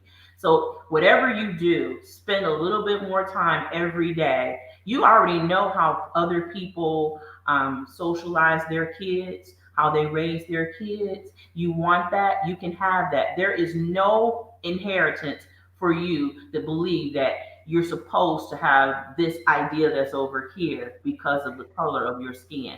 And eventually at some point, all of that's going to be weeded out.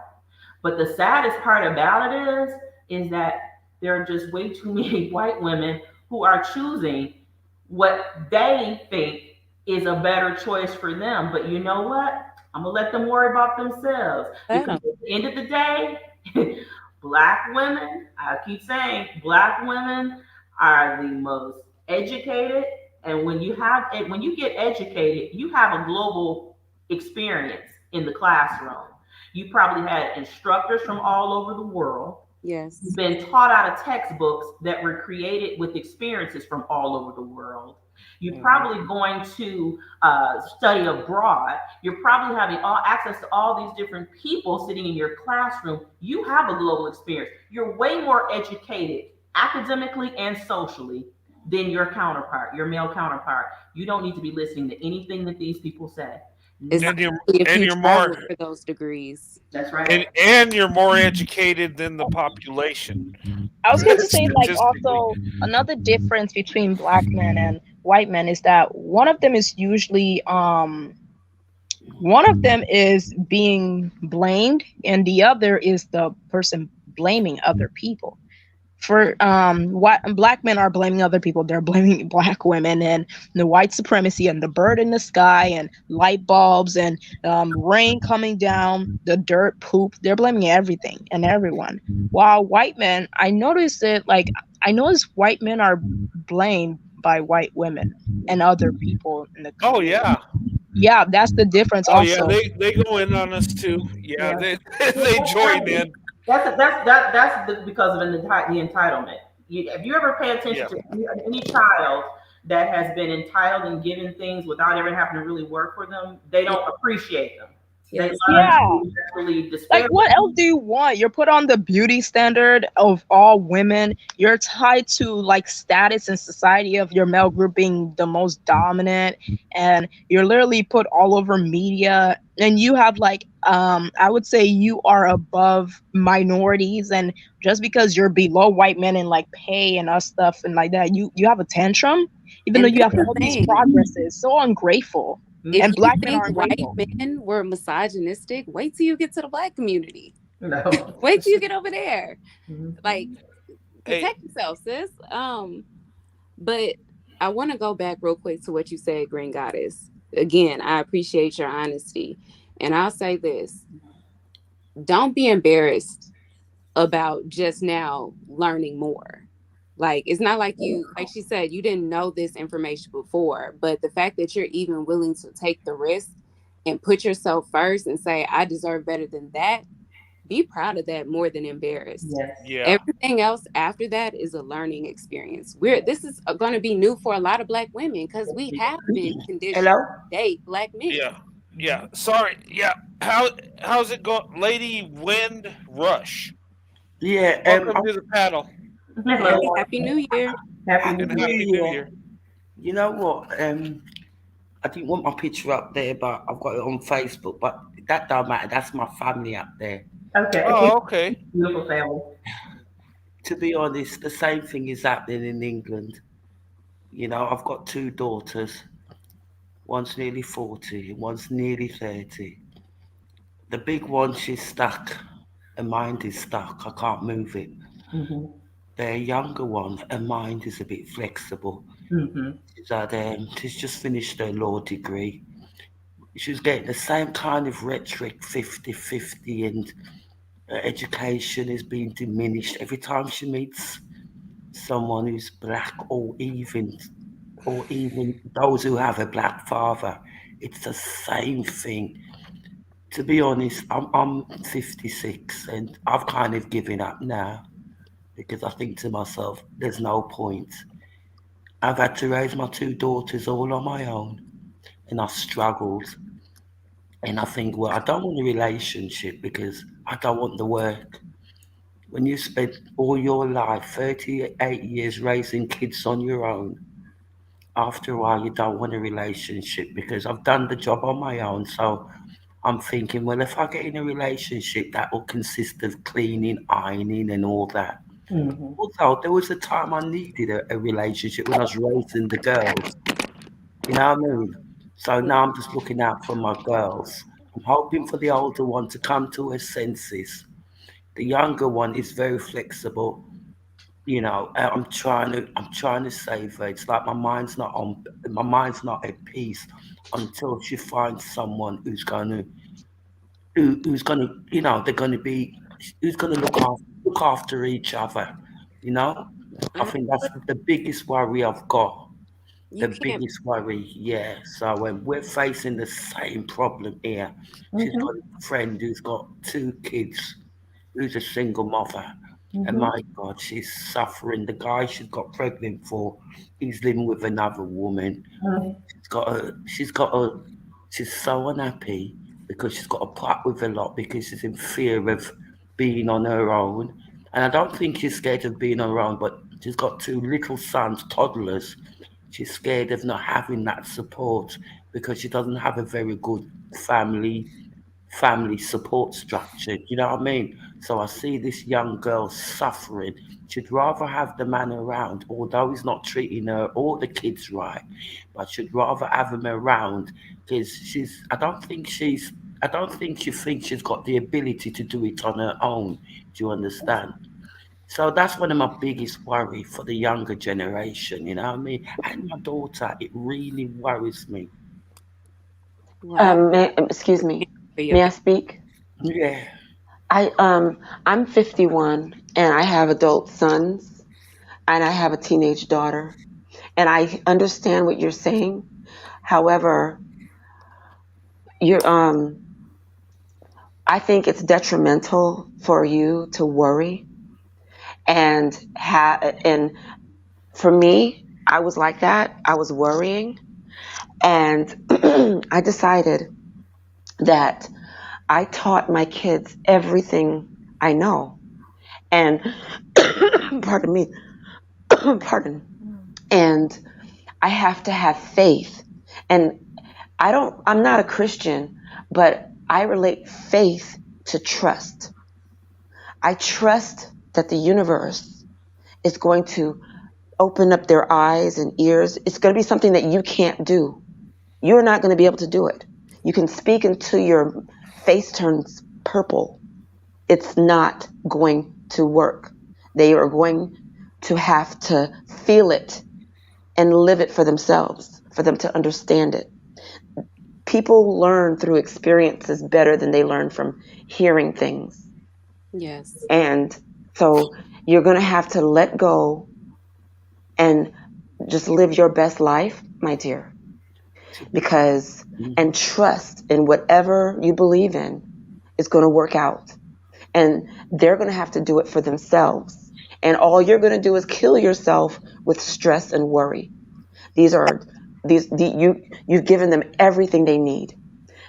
The brain in their head, you gave that to them. The skin on their body, the blood that runs through their veins, you gave those things to them. Now, everything else is up to them. When they get to a certain point, you have to let them go and let them fly and learn for themselves. Mm-hmm. And you have to trust that everything is going to be all right. In the meantime, go get your fingernails painted, honey, and keep your face looking good, because stress and worry doesn't look good on a Black woman. Yes. We age very slow, but with stress and worry, we carry that, and it will appear upon us. And that shows you have no trust in the universe or God or whatever you believe in. You have no trust in it. You have no faith in it. And you are going to live a short, miserable life instead of a wonderful one, because we're not made for that. Lady Wins, you have a whole life for yourself. You have raised your daughters into adulthood, and it seems like you've tried your hardest. Like she said, it's time for you to just do what's best for you. If you stay worried and you attach your happiness and your daily routines around if your daughter's getting treated right, if she doesn't make those decisions and you don't trust her to, like she said, then your whole life and your worry and your happiness is based on something that you can't control. Right. Yeah. And it's best that you just go live your life and tell your daughter the best that you can. She is my life. That is a external locus of control. Yes. That means everything outside of you, everything outside of your body is going to bother you. I have an internal locus of control. That means my happiness is within me. Your daughter's happiness is within her. She's not supposed to feel that her happiness is your happiness, and you're not supposed to feel that her happiness is yours, because what makes her happy is not going to be the same thing that makes you happy. Yes. The umbilical cord has been broken. Yeah, but if you knew my history, you would understand why I'm feeling the way I am feeling. I had my elder daughter, when she was 7, she got violated, yeah. My mother bought 4 houses. Because she was with the wrong partner, she lost her 4 houses. I had a niece who was 28. She died, being in different relationships, having all these children. I lost another niece who was 15. If you knew what I and my family, some of my family members went through, you'd understand why I feel the way I feel. Do you understand? Mm-hmm. I do. Be something. I had a lot of potentials, but by choosing the wrong partner, everything I tried to do failed. The only thing I made it in university because I went through on my own. I wasn't in a relationship. So I think that's what it is. I've got another niece. She's got kids for about three kids for different people. She's on her own. I can't stand Wow. to see the younger generation fail. And there's nothing you can do about it. I found in a lot of area, it's as if I've got something to prove. I want to be successful in one area of my life, You right? have been, and you can always set a new goal for yourself. Right. You No, can it's always not about choose me. what defines your success. No, And my it's a new year. Just whatever you no, want, go after it. I'm sorry, y'all. Go ahead. I will. Once my daughter is okay, I'll feel happier and I'll be free. Do you understand? No, I don't. And you know why? Because she is going to make a lot of mistakes in this life. And so you're going to be miserable every single time because her decisions are not going to line up with yours or what you would have done. And I'm sorry. I'm not my life is mine. And once I raised mine and they moved out, when they decided to move out, I started concentrating on myself and the one I have Hey, left, we my got daughter. some background noise going on. I see her point though. Like, Yeah. my mom, I had a sister, but she died. So my parents are very, is like her in this case, because they've been losing family members. My mom lost one of her cousins, by voodoo, but they Oh are wow. very careful of that. When you lose someone, especially if you're a mother, you're going to get very, very like careful, and you're going to be very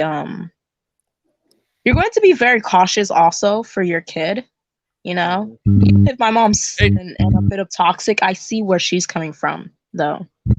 Yeah, me Listen, too. I Roadrunner. do, and I can foresee a lot of suffering that's going to happen that she's going to continue to go through No, but because I'm happy the way I am because I'm at peace. Yeah, I've withdrawn well, myself from the black community. Yeah, Mhm. and so I'm at peace. But that is the thing about it. My mother never made no sacrifices for us. Yeah, she was very male centered. Yeah, many of my family never made sacrifices for their children. Because when you've got children, sometimes you've got to make sacrifices Right. for your children. yeah. So when you've invested a lot and made a lot of sacrifices for your children because you want the next generation to be better than the last generation. So you're very invested. You know what you had to go through to take them so far. Yeah. Yeah. So the more investment that not just financially but emotionally you put into your children, the more you want to see them succeed. You know? Yep. And I've Yeah. made a Hey, lot of. Her father left me when I was 2 weeks pregnant. He popped up a few times, but never turned back. And he says to me before he left, he says, when she's older, she'll come and see me when she's older. And in my mind, I thought, you know what? He wants to see her turn up with two kids and a baby mother. And so I had a lot of pain inside me. So that pain, I put all my strength, all my energy, all my heart into saying, I'm going to prove you wrong. I'm going to make sure I am the best parent. Do you understand? It's like a boxer being yeah. knocked down and then getting back up and fighting for their life. Because I said, Um. no. Do you understand where I'm coming from? yes. It's my Yeah. passion. It's Hey. my passion. Um. Let me welcome Alexander and Truth Hurts. Um. How's it going, you guys? It's going good. Hello, Alexander. Hello, Truth Hurts. Well, Hello. go ahead. No, I just wanted to welcome them on. They've been waiting for a little bit, so I know. People think I'm a bit. I am a bit too much. I am too much. No. Here's the Right? no. It's not that. I'm just trying to get everybody a chance to talk. right. Yeah, and they have been in the chat, and I think Brent likes to stop and pause to give acknowledgement when new people come in, so that they don't feel Okay. Yeah. I just because it does fill up pretty fast. Brent has some pretty live. it does, and then sometimes we'll get to where we'll go 40 minutes and people are waiting patiently, and I just want to give everybody a chance to to say a few things, and may I say something? Sorry. Go ahead, Brent, go ahead. Thank you.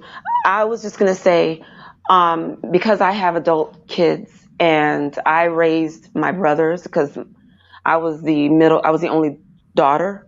So I raised other siblings, and I'm going to tell you what I know.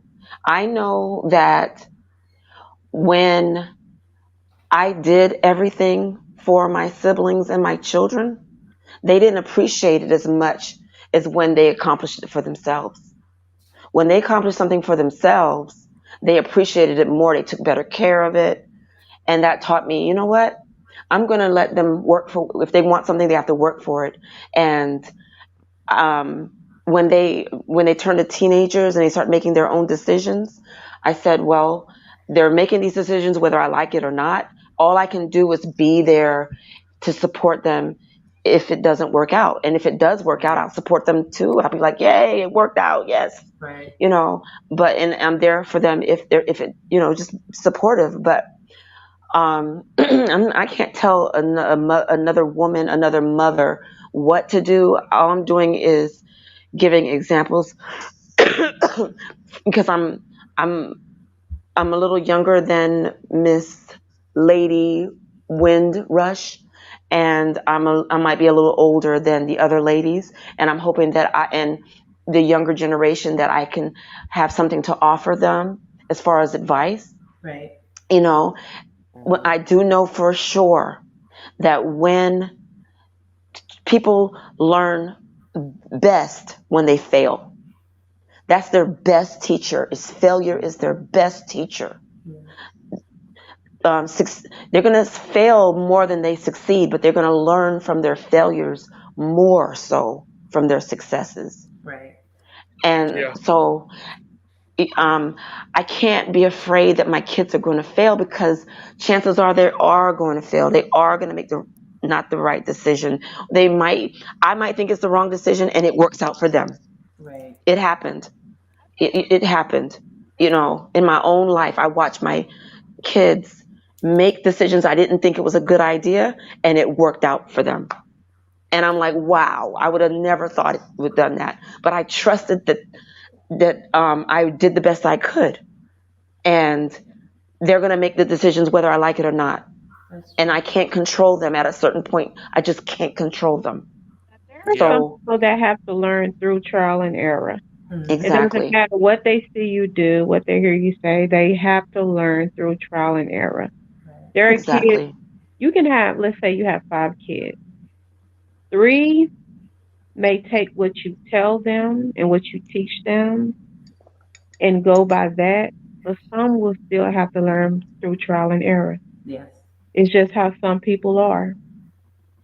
And another thing, you can give some kids the world. You can give them the world. You can put them in the best schools. You can give them all the privileges that are available, but they will still have to learn through trial and error. And that's just how it is with some people. If you keep holding a person's hand and after they're a certain age and just keep holding them and carrying them, they're not going to be able to walk or run on their own. Right. They're always going to be looking back to see, they're not going to be able to make a decision for themselves. I had to learn that also. I had to let them go. Not all the way, I'm always there for them and when they need me, but they don't now I'm at a point where they don't even hardly need me for nothing. I'm like, hey, y'all gonna come over for dinner? What y'all doing? Can I come over for dinner? Stuff like that. But Yeah. but I just don't want to see. We suffered so long for so much, and when is it your time to enjoy life? Right. Life is not for struggling, No. Life is to be enjoyed. If And it's it's, not very long. I don't want to be here if that's all I got to do is struggle. I don't even want to be here because death will be a sweet reward for me if that's the case. But I refuse to do that. So I'm going to do my thing is I'm just going to live my best life, and I'm just going to let everybody live and let them live. That's the best I can do. Yep. I'm sorry, but thank you for letting me share that. And just Oh focus yeah. on what you want. If you think about what you want, that's enough to keep you focused on something. I think humans really, our brain needs something to do. We need direction. Our brain just idle. We're wasting ourselves. Mm-hmm. And Our brain makes new connections. And like, have you ever felt your brain like light up when you're having a really good conversation or you're learning something really interests you? You have to experience that. yeah, that's needed. It's needed. Can I also say, as a mother, when you're living your best life and you're happy, your children are watching that too, and they're learning from that also. Right. And they're learning. I took up playing guitar, and then now my daughter is learning how to play the guitar, and my son is learning how to play guitar because I started to do something that I wanted to do. Yeah. So they looked at me, they saw what I was doing, and they started doing it. Live your best life, and they will follow you. Yeah, and kids. What a lot of people don't realize is that kids, they really go by what they see. You can say do as I say, but kids really go off of what they see you do. Yeah. And energy is real. That's the majority. So, yeah, energy is real. You can tell a child to do this and that, but if you're not living what you preach, the kids are not going to follow suit. Yep. And that's what a lot of people need to realize. They're watching you well into adulthood. They watch you Yes, they are. always. Yes. And when they see you draining yourself and worry about something else, they as a daughter, I watch my mom do that, worrying about other people. That's not a good look for her. That hurts me as a daughter. Mm-hmm. And I have to tell her, like, you are worth so much more than that. Even just to me, I value you way more than that to see you doing that. Right. I'm not worried about anybody else. I want you to have a happy life because you did the best that you could in raising me. And I'm so thankful at the nurturing you gave me. So now that I have that, and now that I have went out and experienced the world, and I'm smarter and I'm more developed, you can go live your life. You can do whatever you feel like doing. I took up kickboxing, and because it was at the YMCA.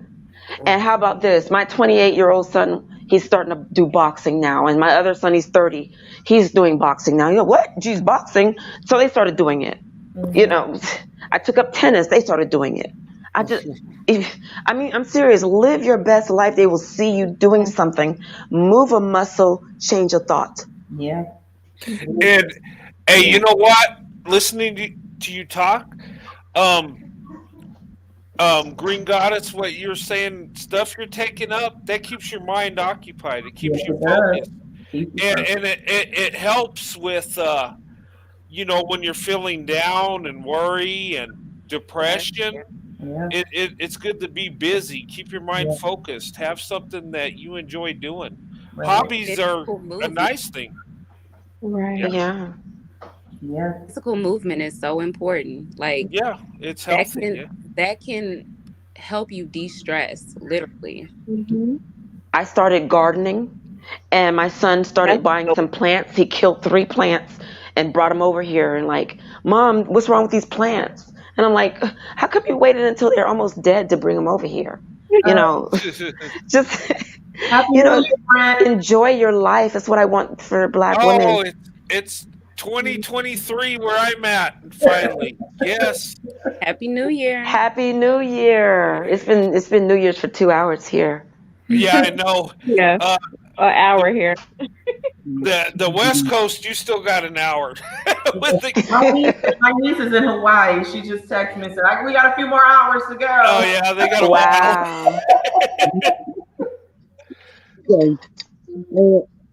Yeah. Hey, It's already New Year's where I'm at too. So oh yeah, Okay. you're Happy on the New East Year. Coast too. Happy New Year, everybody. Yeah. Yeah, I just want Black women to open up your I'm sorry, what? Ooh, I'm sorry. No, I was just saying, Green Goddess is telling you right. I mean, it's very hard. I know when you are a parent and you experience certain things, but the one thing that I know, I'm not a parent. I didn't have children, but my nieces, my little cousins, I consider them to be my children. And so I saw them making choices that a lot of people were clapping and cheering them to. And I said what I said, and then I stepped back. But I knew I would be the one to help pick them up and get them back, dust them off and get them back on the horse. And like I've said, I've shared before, I've gotten cousins and nieces and stuff who have made major redirections in their 20s and now have chosen to date out and are married. I got one that's engaged now, just found out.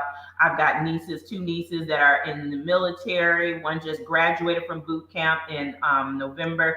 I mean, you have to encourage your kids to see the world bigger, because the one thing that you can't tell them what to do, but you just expose them, as Green Goddess says, and then you let, and same truth hurts, it made the same thing. You're gonna look at what they see more than anything. That's the majority. Yeah. Learn by sight.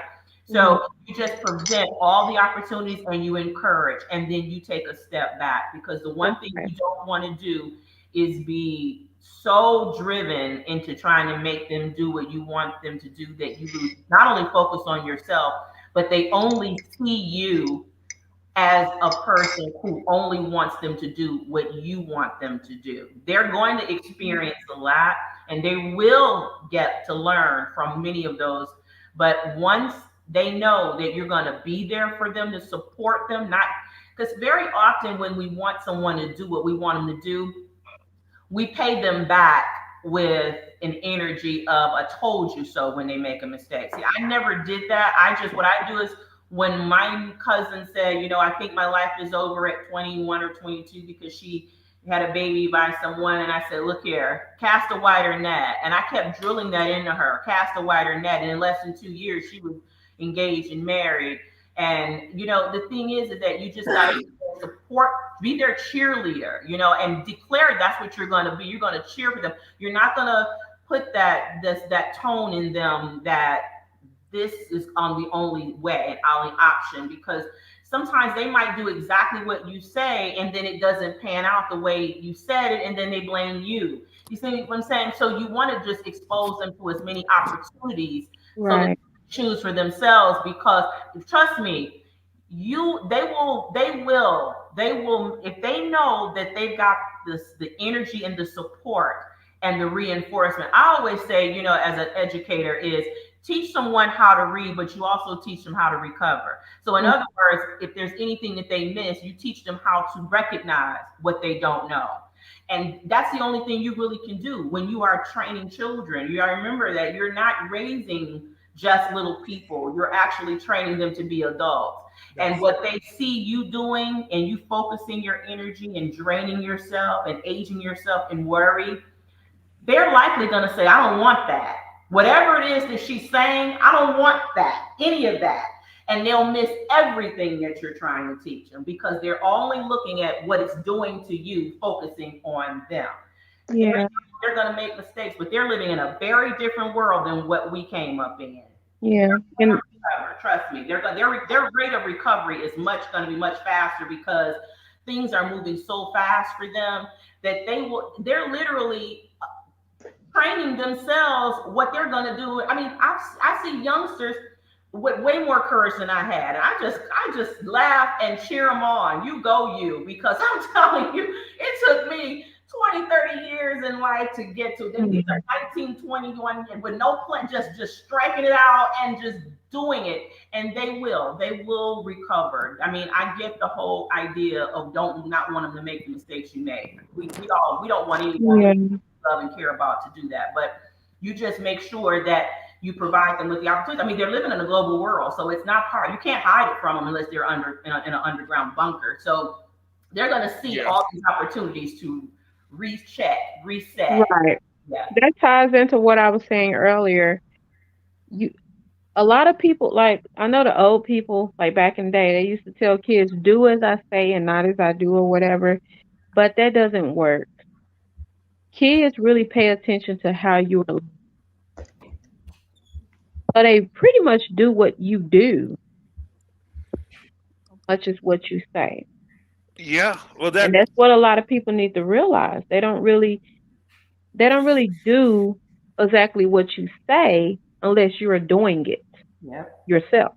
You know what I was saying earlier. You can preach and try to instill whatever you want into a person, especially a child. But if you're not living what you preach, they're just going to see you as a hypocrite. And then they're going to go ahead and find out for themselves. Right. Yep. Well, I just want to say that I gotta go to sleep. I gotta wake up later on. But thank you for having me on, Brent. And thank you, ladies. Hey, thank you for coming on. And Happy New Year. Happy New Year's. Happy New Year's. Yeah. Black women, please open up your options. Jesus Christ. And white men and other men, etc., pull up your big boy pants. Come on. That's right. Get out of that comfort zone. Yeah. You know, we're getting some feedback somewhere. I don't know, but bye. Have a good night. Thanks, DK, for coming on. I really appreciate these internet, the YouTube, because I listen a lot to people and I watch people, and I've got two degrees, and what I've learned is, I got these degrees, and that's awesome, and it's wonderful that Black women are educated. But one thing that I've learned, and I don't know, it's been a long time since I've been in school, but they teach you how to think. Yes. Instead of, they teach you what to think instead of how to think. They teach you what to think because they want you to think like they think. And it's the important thing is to know how to think. That's the very important key. And I'm hoping that men of other races, because I'm feeling like Black women are seeing what's going on. They're feeling it. I didn't really know what was going on until I got on YouTube. I felt something was wrong, but I did not know what it was. And I knew something was wrong with the Black men, and I did not know what Same here. it Since I was. was younger. Same here. I did not know what it was until I opened up YouTube, and then I learned, I'm thinking for myself instead of what I've been taught. People were teaching me how to think instead of what to think. And now I'm thinking for myself, and I'm opening up my options.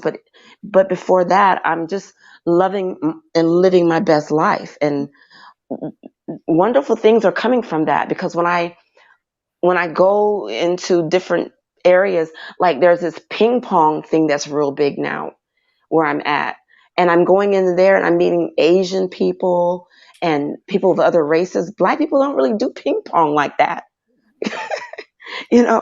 And going to places and doing different things, and I'm saying hello to people, and I'm keeping good energy around me.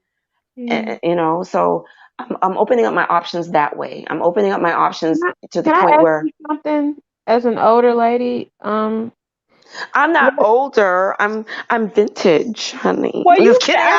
say earlier that you were older. I'm sorry, I didn't mean. No, that's okay. I don't like that old word. That's fighting words. No, I said older. I didn't say old. I'm just kidding. Older. I'm just kidding, honey. Okay. Because I've heard this I've heard this, via social media, where you all conditioned or kind of told that you should only date black men? Yes. Black men are the only ones that understands us. They know, Oh my they God. understand it's a trauma bond. That They is so wicked. understand the problems. They understand our hair. They understand our, what we go through. And then, Well, but the thing is that they're not making it better. No, they And I criticize. They and I don't criticize. think they. I do think they understand, but I think part of keeping black women in tight, keeping not tight as in together. The thing is that I've learned is that they've taught black women to not trust one another. Yeah. Don't have no female friends. Yes. Don't have no lady friends. well, Because if you got a man, you don't want no other lady around because they're gonna cheat, and Yeah. you don't want to make it easy for them to cheat. And they also try to divide black women Yes. through this is what I've learned. Like, I'm not trying to be like, black men have never been my cup of tea for discernment reasons. I was given a certain calling, I think. But so they were never really just my cup of tea. But I noticed that because my hair is like kind of curly, wavy, but it's not like the loose wave like white people wave. But I noticed that they would like criticize the women with kinkier, like the really coily hair. Yeah. And And then then they they would kind of criticize like you for wearing a weave or a wig. they would kind of like try to glorify me. I'm a brown skinned woman with, like my hair isn't as kinky, but it's not just the loose wave either. But I noticed that they would like try to like glorify Yeah, you my got that hair good hair. No, You got that good hair, huh? I hate that term. Y'all just almost cussed you out. Like, I hate that term, but I noticed that and I'm like, oh my gosh, like this seemed like what they say white people do to us. Like this, what I've They learned is carry on that. They carry on the white supremacist thing. black men are Actually, the that came biggest before. They put black. a lot of things on white people, but the Yes, reality is that it's down. that's been going on for thousands of And years. see, I didn't know that because I've never had a lot of dealings with them, like personally. But I'm not trying to be funny, but when I would meet them, I would like the black guys that were like that when I was younger. I would walk over them. Like I would walk over their egos. I would walk over them. I would walk over their wallets. Like I'm not trying to be funny because I'm like, that's not normal. Like how can you praise me or somebody that's lighter than me with an even looser hair texture than me for being what you say the white people demonize you for being? So it was never normal to me. And I realized that black men are the biggest white supremacist perpetuators in America at this current time. well, Like can I hop in real quick? Yeah. they Okay. perpetuate white supremacy more than white people do at this moment. So the original question you said, like, do you feel like they were conditioned? Yeah, I asked, do black women feel like they were conditioned to only stick with black men? Because let me say this real quick before you share your feelings. I've been in opposition with so many black women since I've been on social media for like the last 6 months. Is when I first got introduced to the gender war and all that stuff. And even Cynthia G, like I had an odd exchange with her earlier on Nala Says, whatever she's going by now, platform. And I'm like, because it seemed like they want to try to paint this narrative that black women only have a limited amount of options. And I'm like, I don't understand this. Like, it's okay. If you were conditioned to feel a certain way, I understand that. If you were brainwashed and We were bamboozled, told and that's that the okay. black men can date whoever they want, but And the that's white black fine. women have Well, to I've heard keep that. the race we have to I've keep heard the all race of that. going. I've That's heard the I've heard truth. all of that. I've had them quote Bible scriptures at me up. I've had them tell me to go feed my mutt. Well, I've hold had them on. tell me all types of things, Let me say what I was gonna say. But So, whenever a hold person on. know better than Sweetheart, to do, hold on, baby, let me get my point hold across. on. You've been Whenever speaking a for a person minute, knows, and but I I actually never made my have. point. I never made my point. Please This go is my. ahead. I will. Thank you. This is how I feel. Whenever a person knows better than to do something, why not do it? You know, why continue to perpetuate this false narrative that black women have to settle for less? Okay, so Green Goddess, when the question was asked, do you feel like there are you directed or are you programmed? And I'll say this: I think black women, black mothers, and black fathers, they're never encouraging of, hey, talk to that white guy. Hey, what do you think about this guy in your class? Or what do you think about that? Or putting them in situations where they want a mating type thing. They want them to play. They usually blend us when they want it educationally. They're not blending us in a way that encourages us romantically. But you can see through hip hop, movie, TVs, we're I supposed agree to with be Cream. I with agree. black people. And I want to circle back around to the TikTok or the commercial that you played at the beginning, Brent, because I think that that's a new slip in what black men, that's their new angle. They see that black women are interested and they're interested in dating out and there's nothing they can do about it. But subtly he was applying pressure. And if Oh, I that was didn't see the commercial. and if that was a regular black boy and a black girl, that wouldn't have been happening. He would have just drove them to the dance or wherever they were going as is, but he was giving them pressure and he didn't even Mhm. care about making that ride uncomfortable for his daughter. It's kind of problematic still. It's still a control factor in what he's doing. Yeah. Yeah. I wasn't here I when the commercial was played. I'm not it's sure what commercial it's she's referencing. it's in the beginning. When I did the intro, I went straight to the copyright disclaimer and I showed the commercial. It's an interracial commercial. It's two young kids and they're like in high school and it's a black girl and a white boy and the father's chaperoning them, I guess, to the dance or whatever. Mhm. And he makes a turn and his hand goes towards her and her hand goes towards him and they're like holding hands and then he hits the gas and he's kind of like messing with them. um Mm. yeah, it's What race was the father? black. Oh. Mm. Yeah.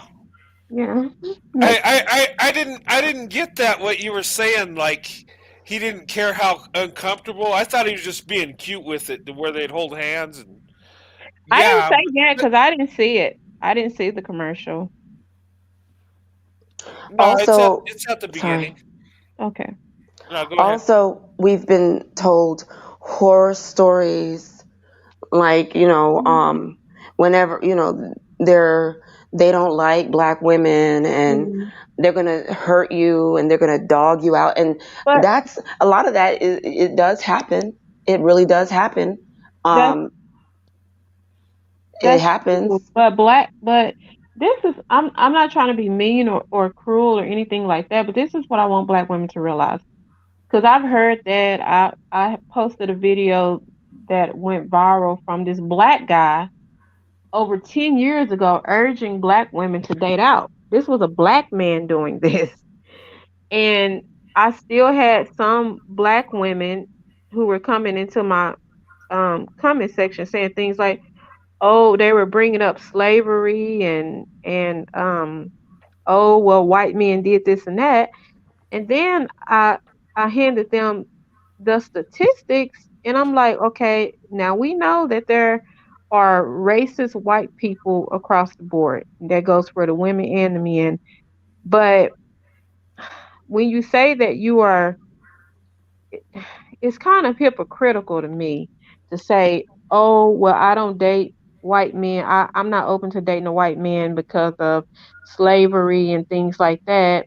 and because they abused our people and things like that, when black men have been doing that since the beginning of time. And not only that, but black men were on the plantation, not only abusing black women and other black men, but killing black women and other black men. And then if we want to go back a little further, black men were selling black people. You know, so it's like, and I hate to have to say that, but it's like, at what point do we be honest? You know, at what point do we say, okay, I'm going to be honest and I'm going to be fair and I'm just going to be honest, you know, because I don't get it. I really don't get it. Maybe because I was raised different. I was raised different. I was raised to pick the man that will protect me, provide for me, and love me and respect me, regardless of his skin color, regardless of his race. I was never told not to date black men. I was never told not to date white men, and I was never told not to date Asian, Hispanic, so whatever. You know, I don't even know what race is a race from ethnicity. You know, I know nationality from race and ethnicity, but other than that, you know, so I was never told not to date a specific person, but I was told the key things to look for in a man. So I don't understand when black women say, oh, I can't see myself dating a white man because of slavery. And it's like, well, black men also had black people in slavery. Not only that, but they sold black people into slavery. That's an interesting thing, because I've heard that too, and it's like, well, slavery, it wasn't going on while any of us were alive. So today's white people were not slave owners, and today's black people weren't enslaved. So we have different people on this earth now. The people that participated in that are long gone, and the ones that went through it. So that's true. That's kind of weird. And slavery was a worldwide thing. Right. It is that, you know, I never understood it.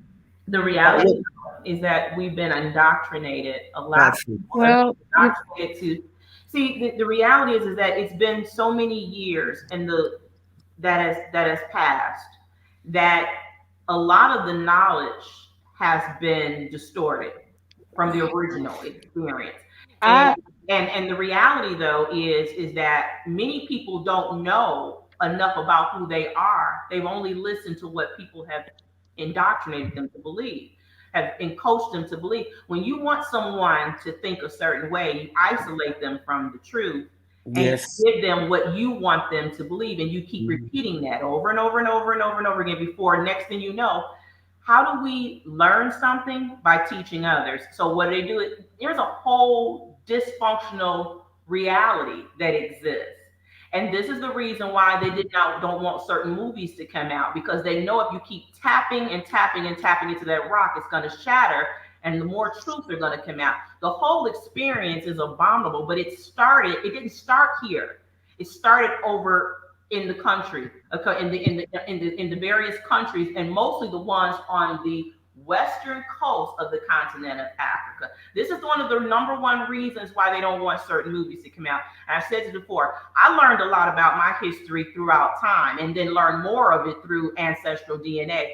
But the reality is that a lot of people they're just not educated to think anything different. And they grab them young and they start piping it into them. And then they grow up with a certain belief. Like I said before, it's all how you're socialized. It is not about color. It is not about race. It is not about any of these things. These are children who have been fundamentally socialized to believe certain things. If you take children, no matter what their race are, and move them to a community where there are better opportunities, better schools, the housing market is great, there are not a lot of foreclosures, jobs are plenty, they're going to be socialized different than the children who are raised in the inner city. It just is what it is. Doesn't matter what color, it doesn't matter whether they have family down there. And you'll even have people from their own family say, oh, you think you're white, or you think you're that. Yeah, that might be their mindset, but the reality is that you raise those children to see something other than struggle they will want to continue that. And when they make their choices and they'll choose someone who doesn't have that mindset. And they will populate go to any urban community and you see and hear the conversations. It's very different. And these are people who also have access to social media. So what do they do with social media? They come to social media and they perpetuate that stuff. Whoever's willing to listen to it will hear it. But those who want to hear something different will tune out that and turn on to something else. Because the truth is there if you're willing to look for it. I was going to ask, at what point is it a choice? Because there is so much knowledge out here nowadays, and there's so much knowledge. So at what point is it a choice? It's always a choice. Okay, that's what I wanted to. That's all I wanted to hear. And I also wanted to say this: everything you said is true for the most part, but there have been studies that show that regardless of how American Black males are raised, even if they are raised in two-parent households with high income, they still have the same outcome. But it's not the same for American Black women.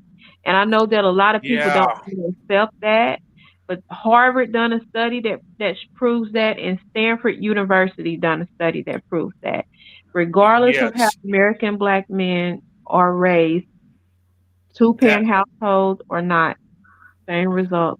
They end up in poverty. Well, I'm gonna say, you know what? I definitely agree with what you're saying, because at the end of the day, parents aren't the only influence in their children's lives.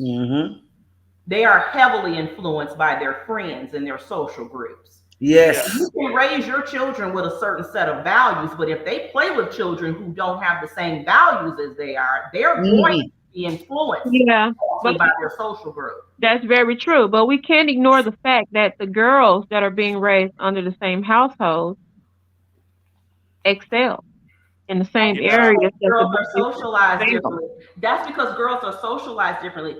Whether a girl wants to get help or not, they're socialized to have conversation and talk about their things. So they help each other and heal each other when they're not even actively trying to do it. Well, not American Black women, because when we deal, no, that's true in most racial groups. But with American Black women, with most American Black women, even if they go to another Black girl, that Black girl will be quicker to take the side of the Black man over the Black girl. I want to address, I would like to address whipped cream and his Snoop Dogg analogy. He said Snoop Dogg is rich and his children are still attracted to knucklehead behavior. Snoop Dogg is a knucklehead. Right. True. He perpetuates pimp culture. And he cheats on his wife. And he's smoking weed. You know, I don't feel there's anything wrong with smoking weed. I feel like weed is, hey, don't mess up with the herbs. Or I'm an herbalist also, so I think the cheating is worse than the smoking. Right. He's a knucklehead, and he's a father, and he doesn't care. And T.I. is a father of several children, and he's a knucklehead, and he's perpetuating that lifestyle of the hood and stuff like that.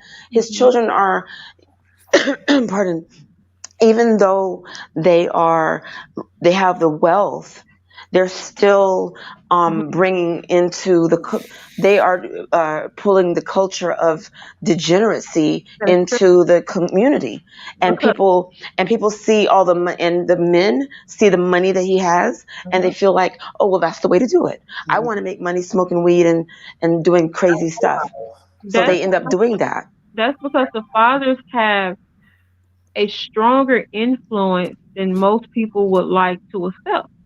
The fathers not only influence the sons, but they influence the daughters.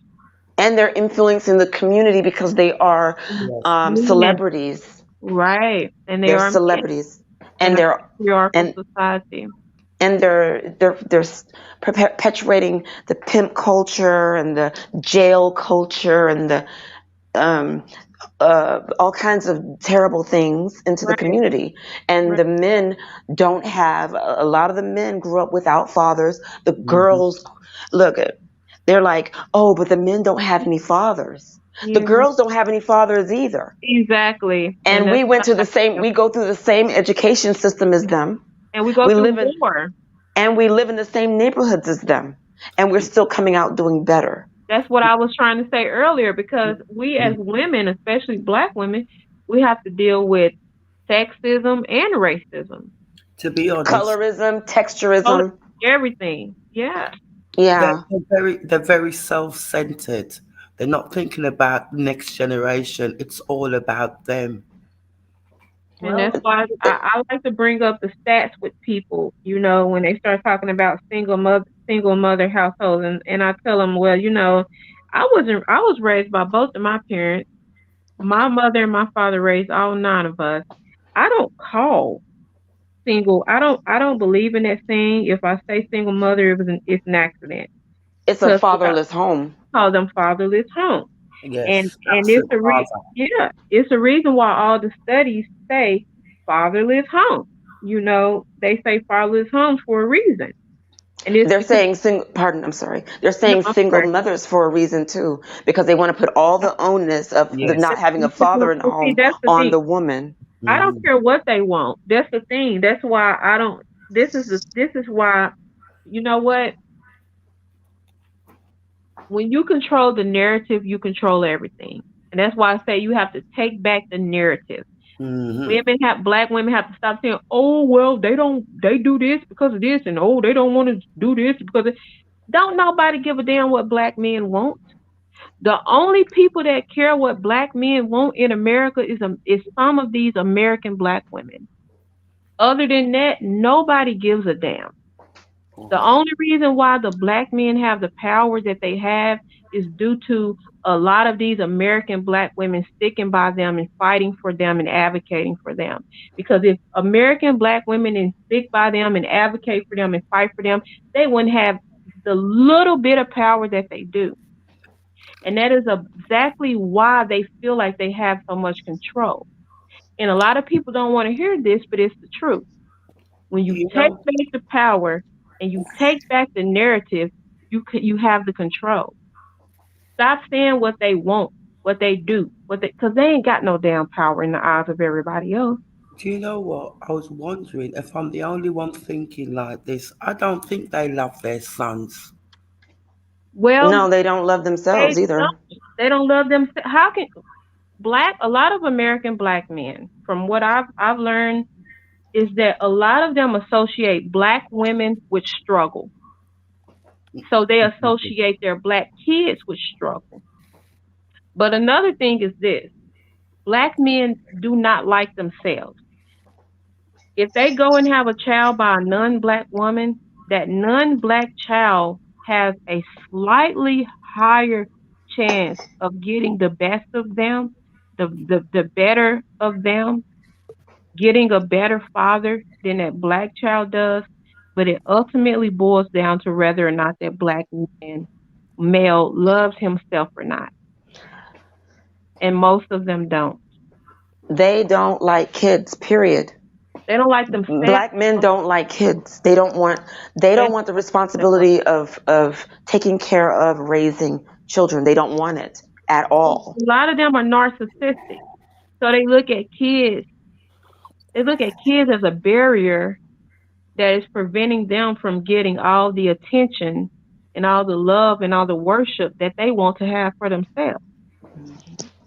They don't want children. As soon as they find out that a woman is pregnant, whether she's a white, Chinese, doesn't matter what race she is, as soon as they find out that she's going to have a baby, the first thing he does is he says, I don't even know if that's my baby. Or you need to go get an abortion. You know, that's a lot. That's like, I'm going to say that's like 95% of them. That's true. And that's like the first thing they want to do is run or disassociate themselves from the woman.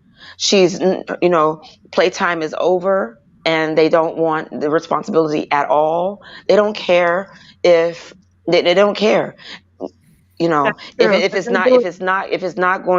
that baby is not going to, the only way a black man wants a baby is if that baby is associated to somebody like Oprah or something, you know, somebody with a lot of money. Oh That's yeah, they'll true, be. but that's true. But I will say this, and a lot of black women do not want to accept it. They do value, most of them do value their biracial kids slightly more than they do their black kids. And I know a lot of black women don't want to accept it, you know, because it ties into, oh, you know, a lot of black women don't want to accept the bad about black men, because if they accept it, it makes them feel bad about why they prefer black men, why they want the acceptance of black men, why they want the approval of black men. That's how you can always point out a mammy from a woman that's truly divested, or a woman that's truly into picking the best mate for her regardless of race. You know what? This is interesting, and this is an observation I have, and you tell me if I'm wrong, but it seems like the mammy or the pick-me's, or it seems like, or even black women that are fence riding swirlers, we might say.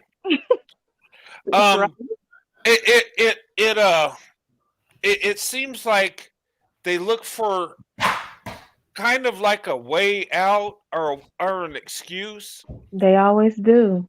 Like I seen, like I was listening to a live of black women talking about black men, and then, you know, and they started talking about like relationships, but you could tell that they're still for the black man, but it was like it came to, well, white men are doing it too. They're just as bad. And it's like, thank God we found something. Like, I don't know. You know what I'm talking about? Like, I do. I've gotten into it with plenty of them, because I'm like, and I have to bring the stats, because I'm like, I've had them. Oh, never mind. I'm sorry. Go ahead. No, that's an observation I had. And then they say, well, I knew this white guy that did this, and, you know, and yeah, they do fetishize, and then they go into that fetishization mode, and it's the craziest thing, because you see black men fetishizing all the time about light skin and a big butt, and you see it, but yet us as white men, we get the title for that. It's like we got a monopoly on it. It's so crazy. It is true. But all men and women fetishize. You know, it's. Again, this is the indoctrination, the enculturation. Mm-hmm. You know, the thing is that I have to always say, you know, that my perspective might be different than a lot of people, and that's because I see so much better than a lot of people actually manifest in their own lives. And I've always believed that you're in charge of your own destiny. Mm-hmm. You're given an opportunity, a blueprint, but it is your job to put the leaves and the branches on it. You can't allow yourself. Now, some of us have make these changes and shifts in our own life. I wasn't raised to prioritize one culture over another. Like I said earlier, it was about hard work, and education was the tickets out of poverty. We were given the tools and was blessed with a lot of God-given ability, but there are still people that are going to make different choices. And I know for a fact exactly what's crazy. That people, when people want to do something different, and that something different doesn't manifest the result they want, they reach for somebody or something to blame. And very often, many of them have not seen white people largely until they get into the criminal justice system on the other side of the prison bars. So this idea that the man is holding you back, this is a concept that is cultural. And if you would just make different choices, you will have a very different road. Now, the reason why I say, from my perspective, it can be different because I have seen people from my generation now those children may be emotionally broken because they come from parents that were emotionally broken, but those children have higher education.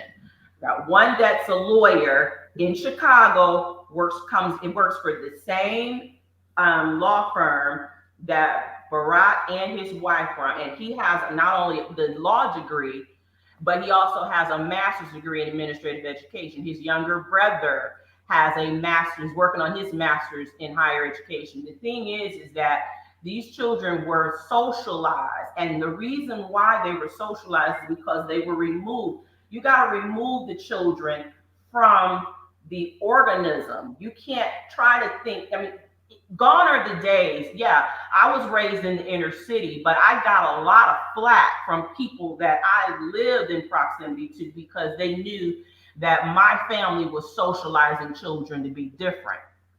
So when you see what the crabs are looking like at the barrel, you have to move your children to another space. They cannot be so, very few children are raised with leadership to be able to walk to the top of the pack. Many of them, the majority, are followers. So you can't lead them to their own devices. You have to put them into an environment where the only choice or the majority of the choices is to succeed. Many children are stuck in a poverty mindset because they lack leadership. They don't know how to walk alone. You have to learn that, or you have to have that when you come into the world. I was blessed to have that when I came into the world. No one could get me to join any social group or club or anything. Right. Because I was able to walk on my own, no matter where I went. I've always listened to my voice and the voice of God first and pray. I bucked my mother until I learned that it was disrespectful, but I still did exactly what I wanted to do. And I did well. That's so true, America. I was responsible for whatever choices I made. I didn't blame anybody if I stepped off the curb and my toe got hit. I said, well, you know what? You need to look both ways. You need to wait till the light turns green. You can't be a child who makes excuses, because if you're the type of person that's going to make excuses, you're going to always be blaming somebody. People right now to this day are making excuses. Just like Brent said, they're fence sitters because they're looking for a way to blame. Sometimes you just got to break the strongholds and say, you know what, no matter who I date, I need to be dating a certain criteria. And wherever that person falls, whether they be Asian, Hispanic, Black, or whatever, this is what I'm looking for. And if this happens to not be with the people who look closer to me, oh well, so be it. But you got to believe that no matter what anybody says to you, you're responsible for whatever choice that you make. Because if you spend enough time around people, they'll tell you exactly, well, as soon as I told you it wasn't going to work out, because they're waiting to tell you that. They're waiting to see you fail. You're going to make a lot of fails and stumbles in the world. It's not always by the choices that you make. It's because of what's in the environment that you don't have a lot of choice to make from. So you have to move and act different in places that are going to give you and increase your opportunity. You can't date one person and say, oh, well, that didn't work out. They're a fetishizer. They this, that. Well, the reality is that if your experiences are limited and you already go into it with you've already made up your mind about it, you're going to see it from that perspective. And I know it's harder when you're older to start something new, but anything that you've learned, you can unlearn it. Yeah, and that's true. Like he was saying, yeah, there are some women that are just gonna. There are some Black women that are just gonna continue. It don't matter what you show them. You can talk to them about Black femicide, because I've done it myself. I've showed them the stats. I've showed them the evidence that Black women are being unalived every 4.8 hours. I've showed them everything, and I've had Black women that after I showed them all the stats, all the facts, their rebuttal was, oh, well, they doing that because the white man held them back and they're in poverty. But I Yeah. told them, I said, well, okay, let's explore that. Yeah. So Hispanic, they're in that because the hold on, white man held them. Sorry. let them say it. Let them tell it. Hispanics in America make less, on average. Hispanics they have more annual and overall income because they don't spend as much as blacks. But on average, Hispanics earn less than American blacks in the corporate world or whatever you call it, in the workforce. Yeah. And I'm like, okay, well, Hispanics are more impoverished, but they do not kill each other at the same rate that Black Americans do. So how can you say that Black Americans are killing each other due to poverty, but we have this group that are more impoverished that are not killing each other at these high rates? They are killing each other, but they're not killing each other at these high rates like Black Americans are. And they don't give a damn. They don't care about the facts, the stats. They don't give a damn. The white man is the enemy. The white man made the black man hate himself. The white man made the black man hate the black woman. The white man made the black man a colorist. The white man made the black man a texturist. I mean, it's always either the white man's fault or the black woman's fault. Yep. Yeah. And that's the reason why, and this is why it's important to know your history and know the truth. Because once you know the truth, you can't be indoctrinated and taught anything different. And the sad thing about it is that you got a desire for the truth. I mean, this is what I say when I say when you're in a space where people are only doing one thing. I always believe that you give people all of the information and then let them decide. But whenever you try to coach somebody into thinking one way or another, you leave a lot on the table. And she's exactly right. You get to this place where you're constantly blaming someone else, and you're not. I mean, I've bumped into channels where I thought the topic was going to be great, and you find that there's a black woman sitting there with a mic on, running a podcast, and all she's doing is degrading black women. And look at her comment section; it's full of black men. And if you're gonna, let's say for example, you're gonna say that black women aren't doing this, and the other. Okay, so if you're raising a child and you're telling them what not to do, what are you gonna tell them to do? So in other words, if you're gonna make the black men feel like that they're victims to all these bad black women, okay, so what are you telling them to do to avoid certain situations? Because you got a lot of these mammies on here are not really true mammies. A lot of them are doing this for clicks, for likes, and for channels. Many of them don't believe half what they're saying, but they're just, because there's no way, you can't teach anybody anything by telling them all the no's. You got to tell them what they're going to do. I mean, remember back in the 80s, for those of us who were in the 80s, where they were talking about say no to drugs, what was the question, the counteract to that? What are you going to say yes to? You can't just tell people what not to do. You have to give them options of what to do. So at the end of the day, like I said, you can create as many victim mindsets as you can, but what is going to be your choice? Cry about it tonight, but when morning comes, what is going to be your what are you going to do different? Sorry. No, I'm sorry. I wanted to creating one where you were talking about the mammies not being really mammies, just clicks. Some of them, the ones that have these channels, some of them are just doing it. I believe that also. I think some of them are just doing it because when I watch them, the mammies or the pick-me's doing their thing, I mean, their channels are big, and black men come in and they throw money at them. Yeah. They hit up their super chats and all that stuff.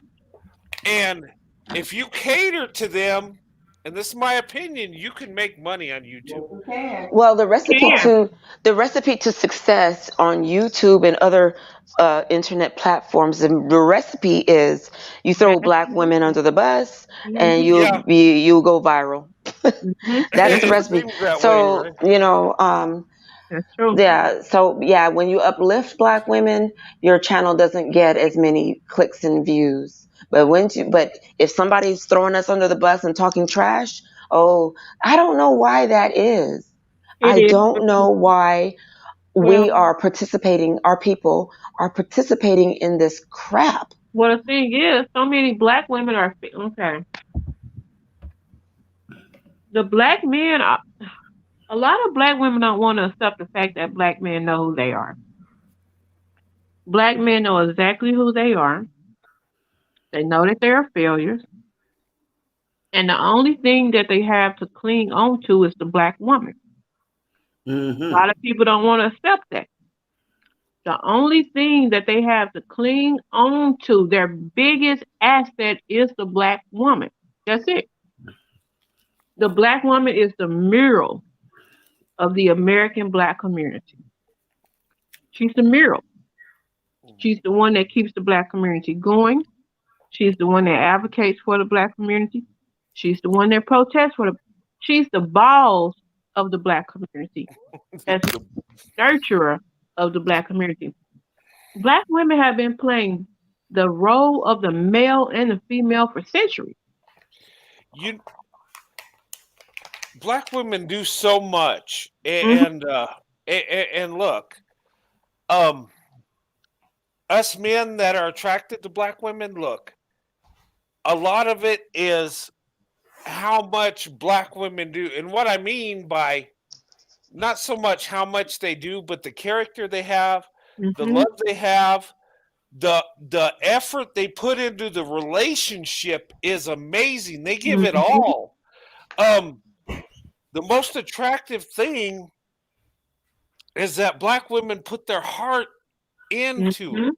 And if she loves you, oh my God, you got it made. If a black woman loves you and you're a man doing what you're supposed to, you got it made. Seriously. That's true. The one thing I know about black women is how we do one thing is how we do everything. And, that's what I've seen and experienced. How a black woman does one thing, how she manages her job and compartmentalize everything in her life. That's how she does everything. So See, black women have to learn to not. You can't. Never mind. I'm sorry. We have to learn a different way. I'm sorry, Yeah, what do you mean? Is that a bad thing? Yeah, because when you pour your all into something negative. Black women. Sorry, go ahead. I'm sorry. I'm sorry, I didn't let you finish. No, go ahead. The thing is, when I feel like this thing about pick-me's and mammies, and it's dividing us. We're not going to all come to this awakening all at one time. Oh, I wish it would happen. But it took me a long time too. So, at a certain age. So, it's not going to be, so to degrade a woman, I don't like it. I don't like it when I hear the pick-me's and the mammies when you guys say those things. It's just that some of us are not ready. We're not ready. It's a scary thing to go and try and date someone that is a total opposite of us. Your hair is different, the skin is different, the culture is different. That is a scary thought. Wow. To do that. It's all about perception. No, it's a real true thing. It's a scary thing, especially when we were told the things that I was told. I don't know what everybody's been told, but I was told a lot of not good things about other races of men, especially the Asians, especially the Asian men, and all the other races of men. Yes. And the black men aren't great, but at least we know what we're getting. No, I don't agree with that. And then I know. I don't agree with it either. And then we were told it's better to have half a man than no man at all. Yes. Yeah, I don't agree with that. At a certain age, I'm not trying to be funny, and this is how I get through to some of my people. At a certain age, you have to make a decision. You make a decision. It all boils down. This is what I tell my people. It boils down to self-love and self-preservation. Do you love yourself? Do you want yourself to be happy? If you love yourself, if you want happiness, then you align yourself with the things and the people that make you happy and preserve your happiness, as well as your safety and your well-being. I understand that you may have been conditioned a certain way. We were conditioned to sacrifice ourselves for the happiness of our children. And that sounds very admirable, but it's not workable. It's not. There has been black men.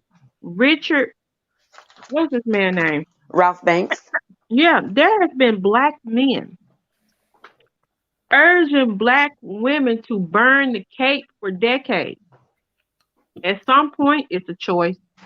To be honest, at some point, I'm not trying to be funny, but I've listened to some black women, and I said, you know what? I said, this is not about love. This is not about familiarity. This is about ease.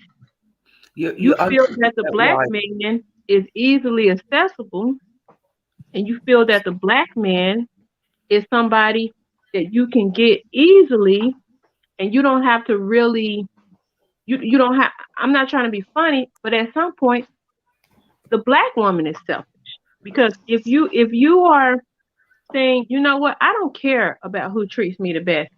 I don't care about this. I don't care about happiness. I don't care about raising my kids up in a healthy home, a healthy relationship. It's selfishness. Yeah, but when a lot of that selfishness comes from laziness. No. Some women, I actually believe when you're growing up as a child, as a little child, you only see black couples. You see movies like Roots. You hear the black community talk about the police officers harassing them. They're racist. They give them nicknames. So when you're small, that's how you're conditioned to look at them as the enemy, not your friends. They're just teachers, they're just doctors and people like that. So it's an indoctrination you were brought up with. And it's only as you get older and go through certain experiences, that's when you realize we've only just got access to the mic recently. They've had access to the mic for decades. The computer's just come on the scene, maybe 20 years. So all that conditioning is going to take time to recondition the minds of program. I understand that, and I teach that. Where are you from, may I ask? I'm from London. You're from London? Okay. Yeah. That makes sense. I thought you were from Jamaica. My parents are from Jamaica. Hey, let me say goodnight to Creating One. Thank you, young lady, for coming on. It was good having you on the panel. And DK, whether she's, I want to thank her. And yeah. I'm sorry. I'm not trying to be rude. I just get passionate about this because I want black women to really, at some point, they have to say that they put themselves first. It's going to happen, but it's going to take time. They're leaving one by one. We might not be able to see it, but they're going. Because the men are going to kick their butts and drive them away. Do you understand? It's going to work. We're going through like evolution. We're going through like labor pains at the moment. It's going to be a very low process, but it's going to start happening little by little. It might take 10 years or 20 years to be completed, but it's going to happen. The younger generation is catching on. From my experience, the younger generation is catching on a lot faster than the older black women. The younger generation are good. Yeah. Oh, if I can show y'all all the messages that I have in my comment section on my social media site and all the relationship and let me say this, I have an older black woman that after watching my content, she fell for divorce from her husband, her black husband. She said he was not abusing her physically, but that he had neglected her emotionally. And after watching my content, she fell for divorce from him. This was an older black lady. But the younger generation, Oh, baby, they ready to Yeah. go. The Yeah. young generation is moving forward. They not. That's why I get so frustrated with the older black women. You know what though? Things are changing. Back before I got married, I was dating this one woman, and her mom encouraged her to date white men, and Mm, and she was married to a black man. mm, But yeah, she promoted it, encouraged it. She told her daughter, "You're better off with white men." mm-hmm. Um, I mean, I know that sounds kind of crazy, For but back in the day, it do, but yeah, no, this was back in the day, and it kind of blew my mind. I was like, well, that's good, but Mhm. you just don't expect to see that. But um, people are seeing things happening, She wanted the and best for her daughter. yeah, Yeah, I do too. I want the best for black women. And this, And the thing about it is, the older women, we want companionship. A lot of us do. I don't feel like I've hit the wall or anything like that. Um, I feel like I don't have to compete with anyone except myself, the woman I was yesterday, which was 20 and 22. But I'm not trying to compare or be like anybody else. But I find it that it may be a little bit more difficult for older ladies to get it because because of the older white men. You know, you know. It's scary. It's scary, and it's embarrassing that there's no viable options in the black community. Even with the older black men, they have. not embarrassing. To me, it is, and I think it is to a lot of women. That's because no. Let me say this. That's only embarrassing if you're a black male identified. No, I don't think so. You're a black It's woman. embarrassing. It's embarrassing because everybody in the world, except black women, have mates that look like them. Well, You know. other races of women, if according to the studies, they don't go for they. It doesn't matter if he's the same race. It matters who's the best option. Asian women. Let me. The only two groups of women. Asian women marry white men White more men. than Asian men. Yeah, I know. The thing that's what I'm not saying. interracial though. That's not That's what I'm saying. interracial. That's intraracial. They're both white. That's white. You Well, know, it's that different doesn't culture. but it's not the. But yeah, being black is totally that's interracial. That is that's so interracial. It's like it's kind of like it's a culture shock in a lot of ways. Actually, an American black woman and an American white man would have way more in common than an Asian woman and a white man. Yeah, that is true. Yeah. We do. Yeah, that's not a lie. That is yeah. We're so much alike. It's not even funny. Right. Like, We have to be honest with ourselves. We are. I mean, me and my wife when we got married, it was a perfect fit because we were so much alike, and it just came together, and I think, and maybe it's because we're both leading our communities and expected to do things and make things happen. But yeah, you know what? I can relate to black women more than I could an Asian woman or another group, or even a white woman. Right. For that matter, I mean, a black woman's. I feel more comfortable around black women than white women. I always have. Well, and we have stronger marriages. Yeah, we do. And Well, people would say I that's might be looking weird, at it but from a older generation type of thing because I've dated some white men and they are not they're not it. That's just my experience. I'm sure the younger people are going to have better experiences. I'm hoping. And I feel like my, I'm older. I'm 51, but physically, people won't even know that's my age if they saw me. I was out with my daughter. She's 17, and we went shopping. And she said, "Mom," and I'm like, "What?" And there was people like, "What?"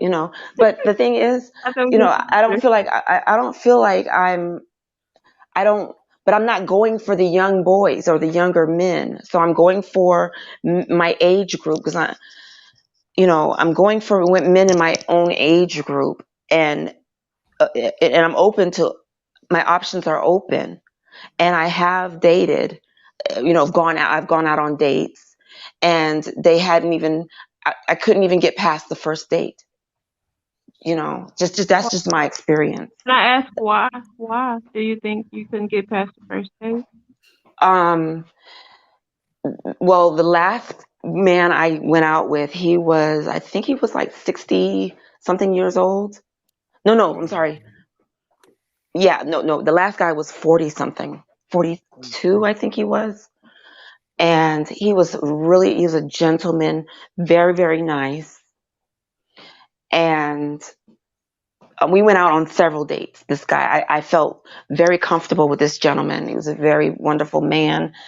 I didn't realize, I didn't realize, I kissed him, and I was close up on him, and his teeth were rotten. I couldn't deal with it. Oh, I couldn't do it.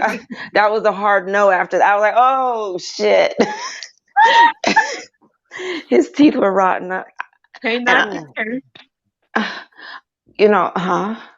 I said, I can't knock you there. I'm not putting but he was the closest, and before him, he was a 60 something year old guy, and he might as well have been he might as well have been a black man. Oh Lord.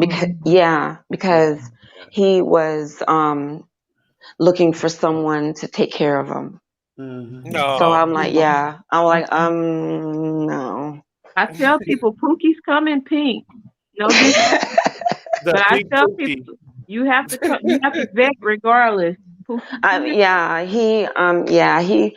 wanted, and the way he carried himself, he seemed like he was doing all right, and he had a lot of health issues, and he was looking for somebody to take care of him in his health issues and stuff. And coming into like dating, I'm not interested in the first thing you're telling me is all your health problems. No.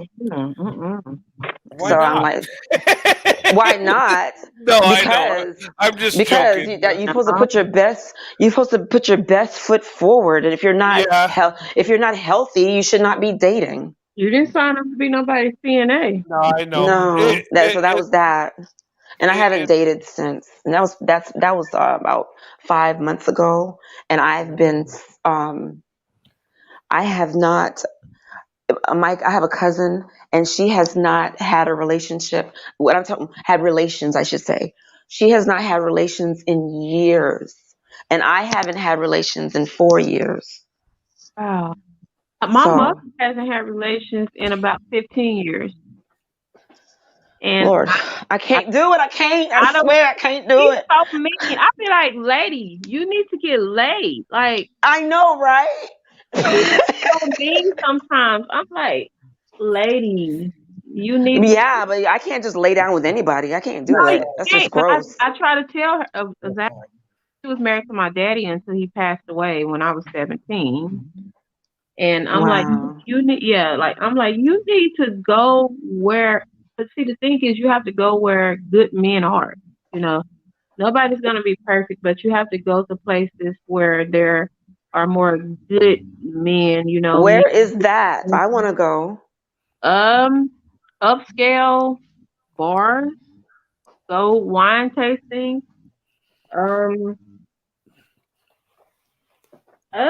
I'm actually taking notes right now. I wouldn't say church, but church is. I would. Oh, hell no, not church. It'll be fun, but it's gonna be sketchy. There's a lot of crappity crap in church, especially the black church. Oh my God. No, don't go to the black church. You gotta go to the. You gotta go to. No, don't go to the black church. You go to the. You go to the big churches that look like football stadiums. I went out with a guy. He was a pastor at this church, and not the he was, the pastor, and he was a married man, and I was in, and he was cheap, and I was like, oh God, and he was older too. At the time, he was 57 years old, cheap and married, and he lied, and I was like, that's it. No, that's a hard no. I don't mess with married men. And I'm not trying to, no, I'm just not doing that. Pastor? He's a pastor. And his whole congregation, most of the congregation were women, black women. So he's used to getting money from black women. He's not used to spending it on black women. So he was very cheap. He asked me. Uh-oh. We just lost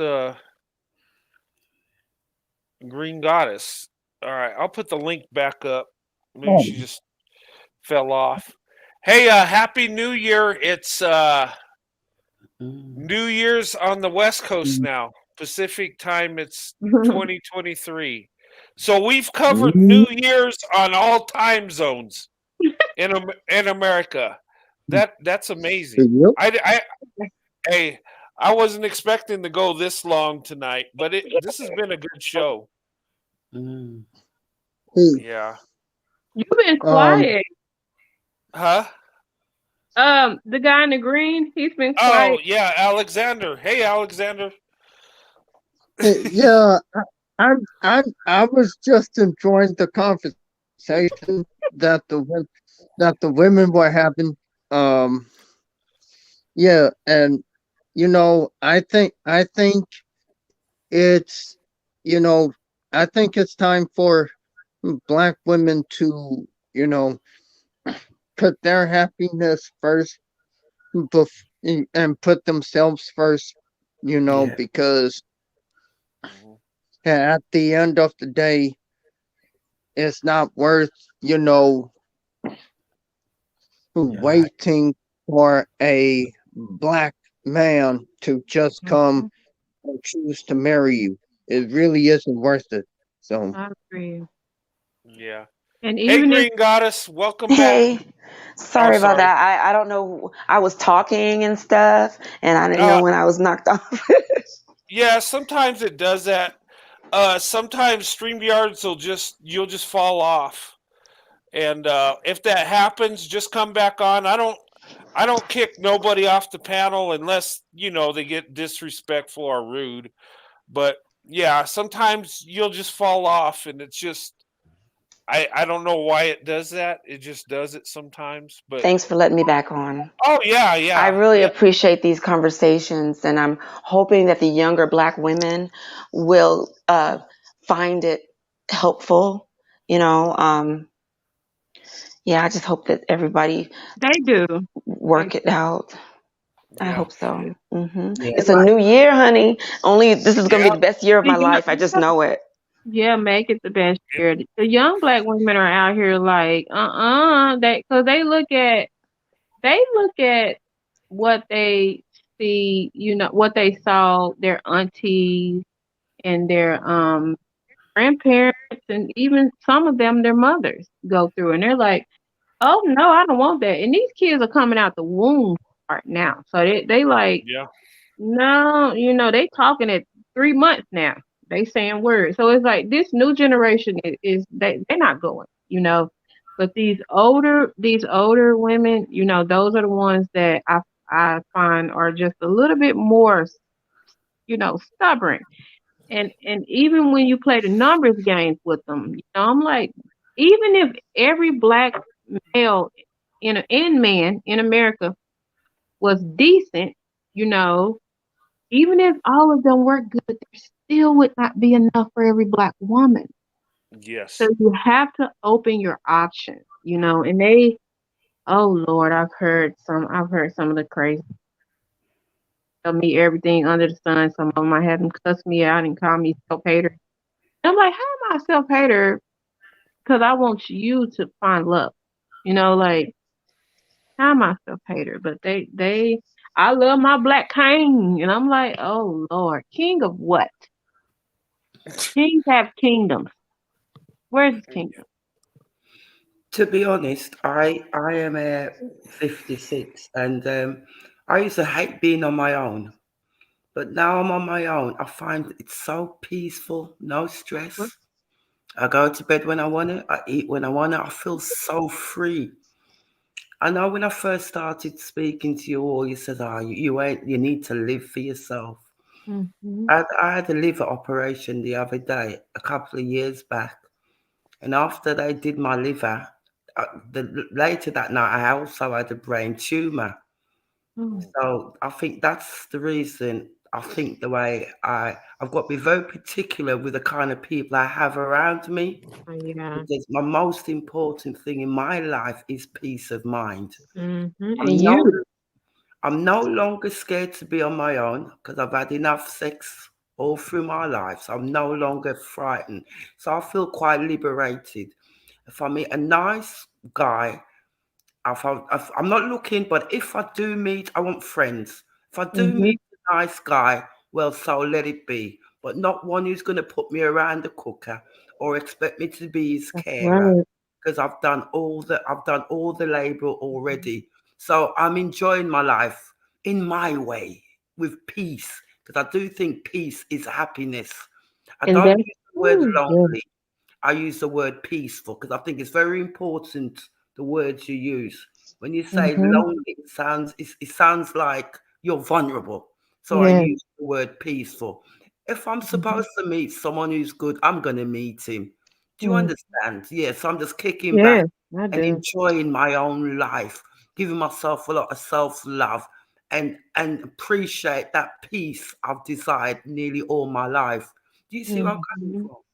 I Yes. do, and I respect that. And you I, sound I I have a mhm, question, honey. you sound content. I Yeah. have a question. Did you say you had enough sex? Yes. Oh, Well, I don't okay. think I would ever have enough.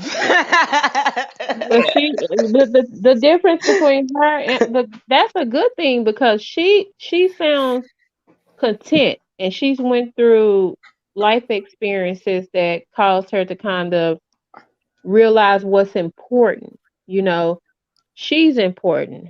Her That's right. happiness is important. Her peace is important.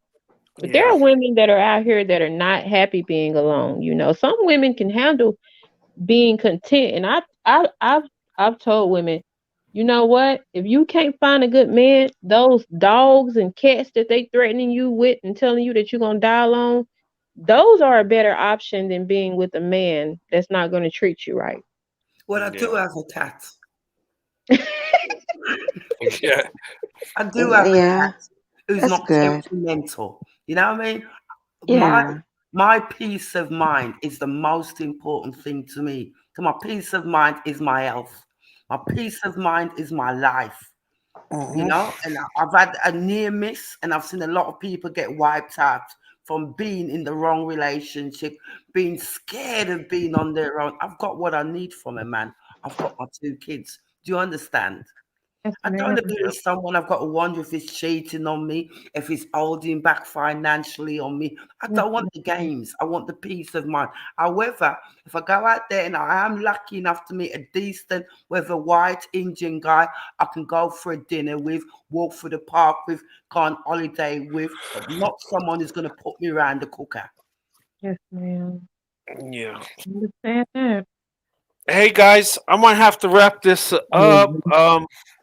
This was a great show. I mean, I enjoyed it, ladies. You made this panel awesome. Let me just say that. Uh, just sitting through, enjoying listening to you talk.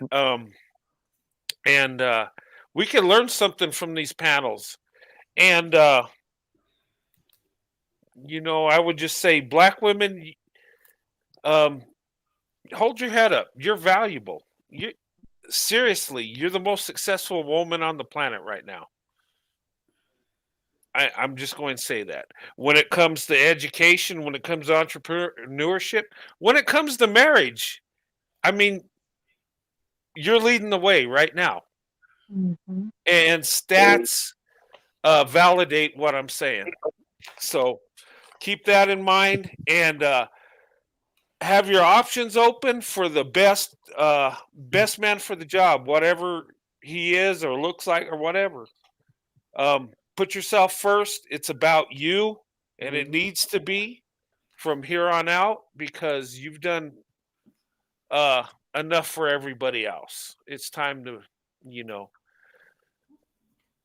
you do it for you, and you know. But with that being said, if you guys want to make a closing statement, if everybody wants to make one real quick before we close, and we'll do that. And I just want to wish everybody a happy new year. But who wants to go first? I'll go first. Okay. I just want, I know that Black women are very into what is it? Instinctive. We're very instinctive. We have wonderful intuition, and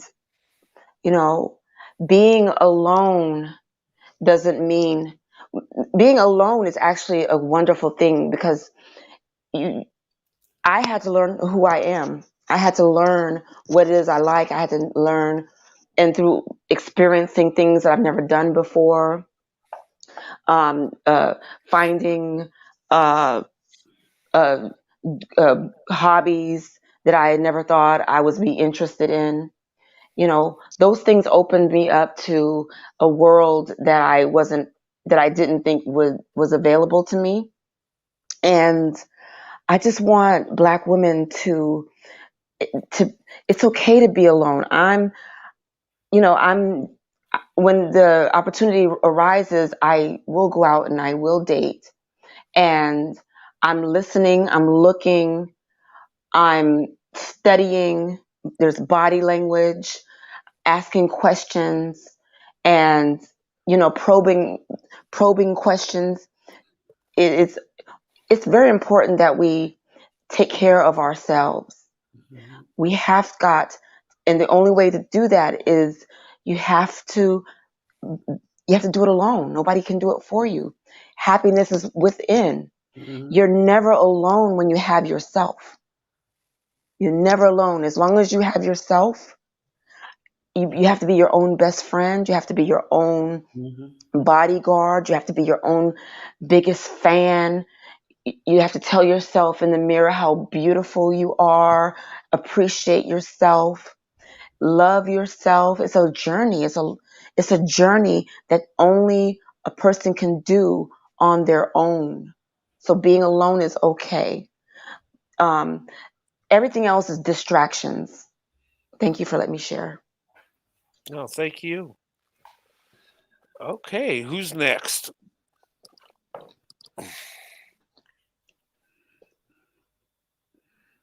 Anyone? Who? What? Okay, go ahead.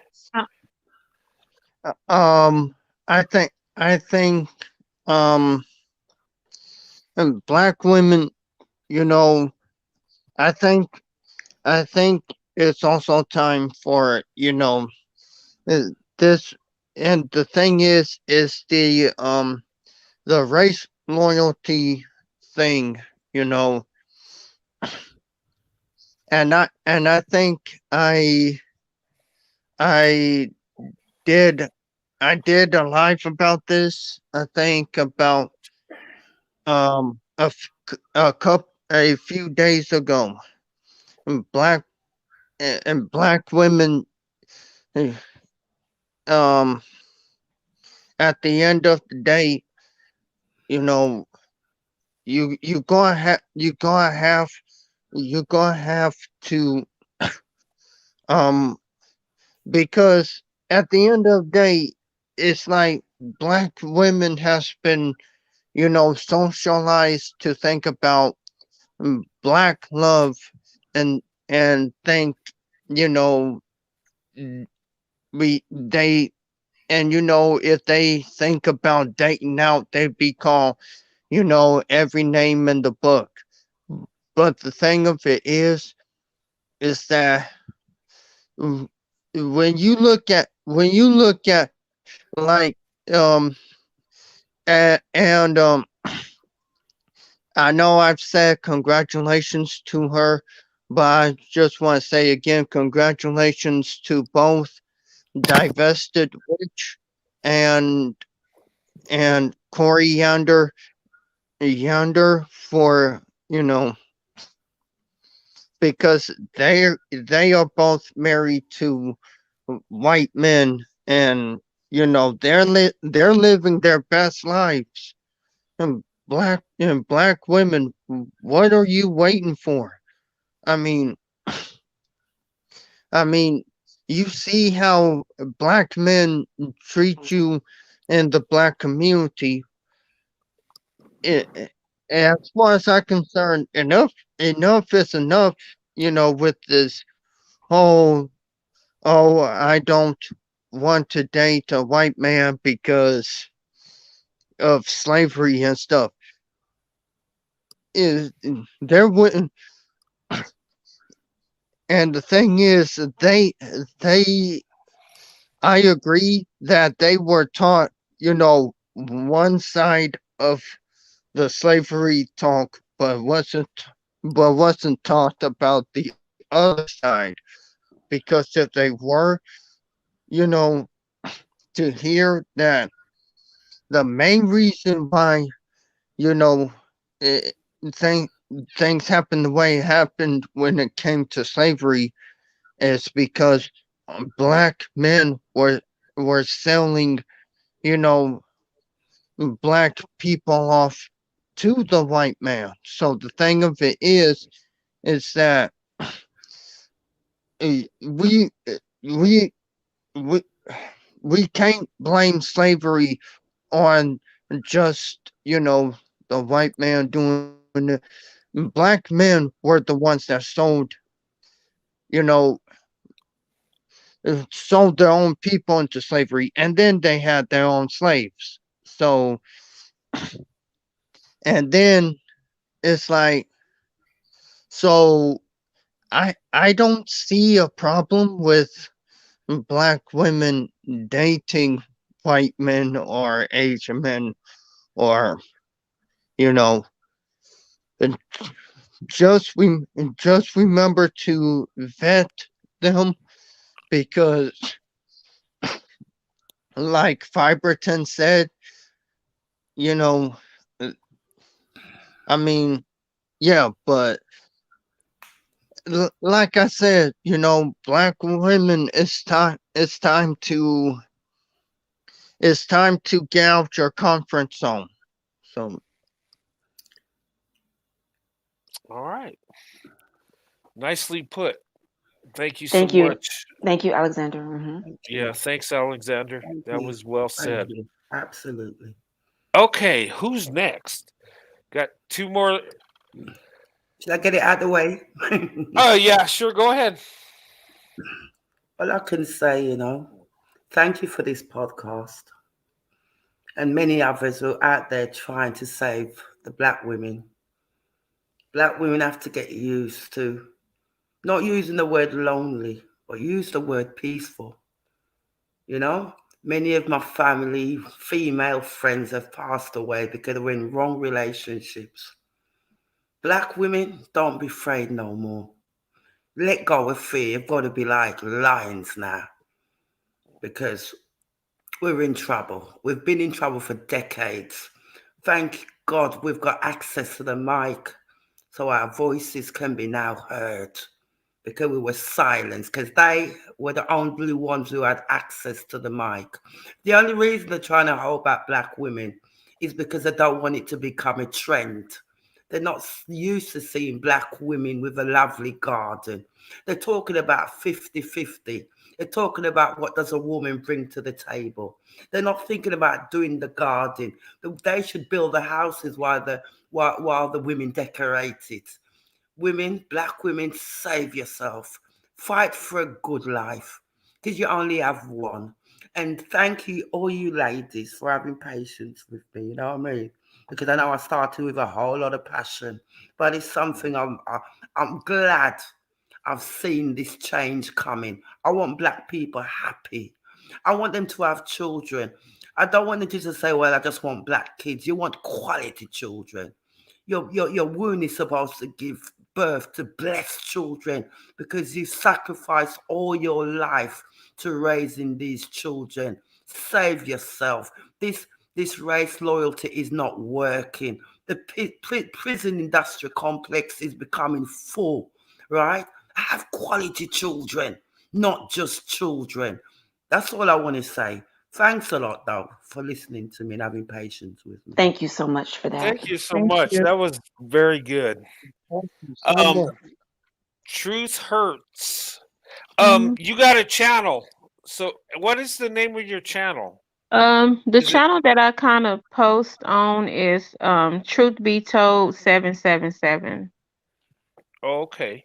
Okay. And Let this me one, write that down because I'm going Truth Be Told 777. Okay. yeah, 777. Okay.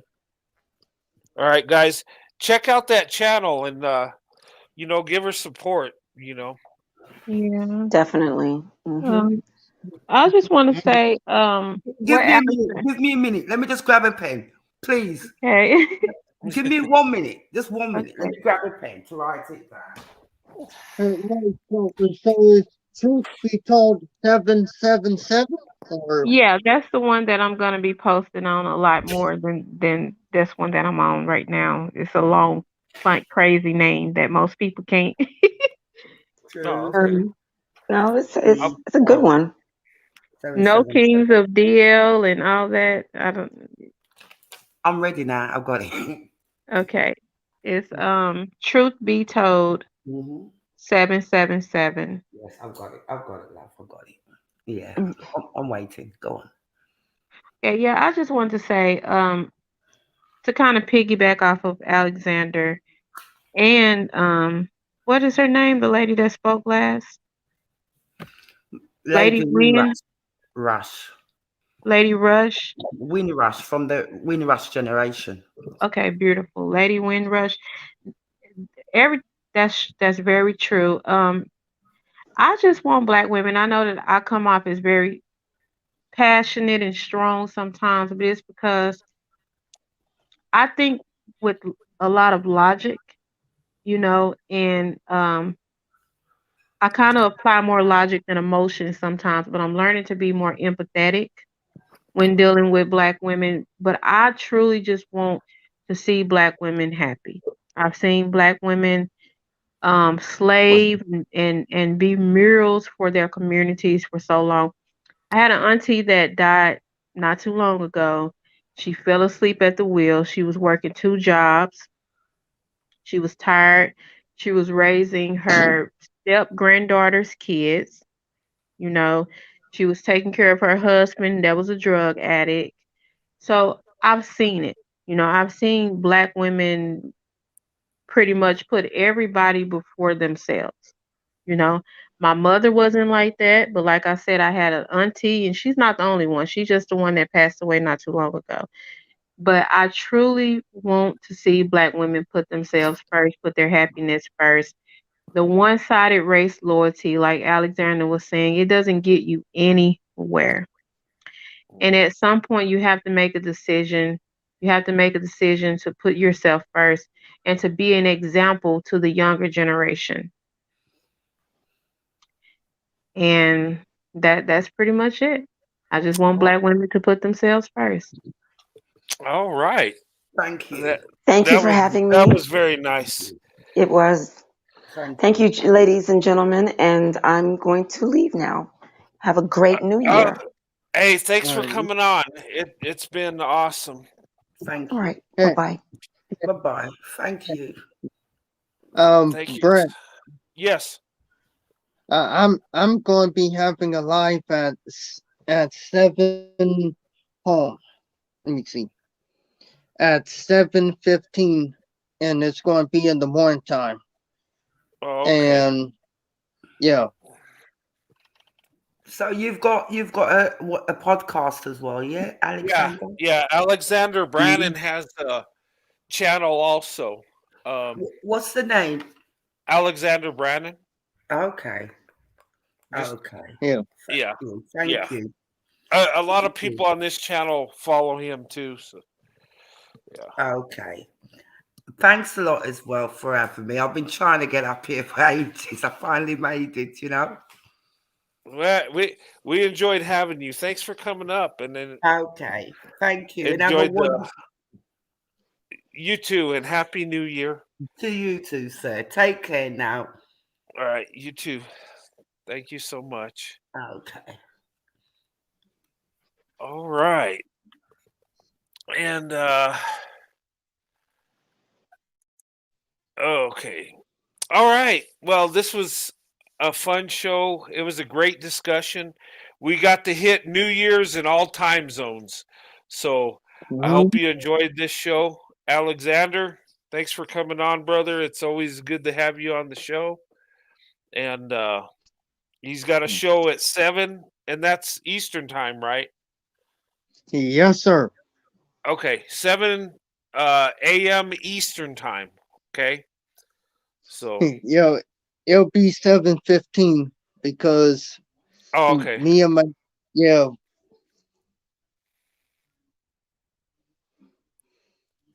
All righty.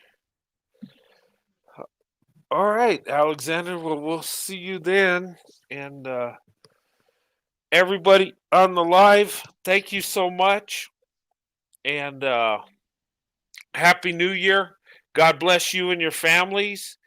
And I'll see you on the next live show. Probably do something tomorrow, maybe, or Monday. I don't know. We'll figure it out. But I'll see you in a day or two. And Alexander, I'll be catching your lives these next couple days. I don't know what. I know you're doing one tomorrow, but I got a little bit of time off, so I'll probably be able to jump in and you know, it's just Yeah. been a crazy time of year.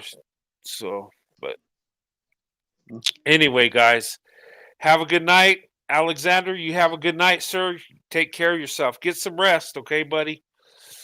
I will. You get some rest too, man. Okay, you take care. We'll see you soon. Uh, All right, everyone in the panel.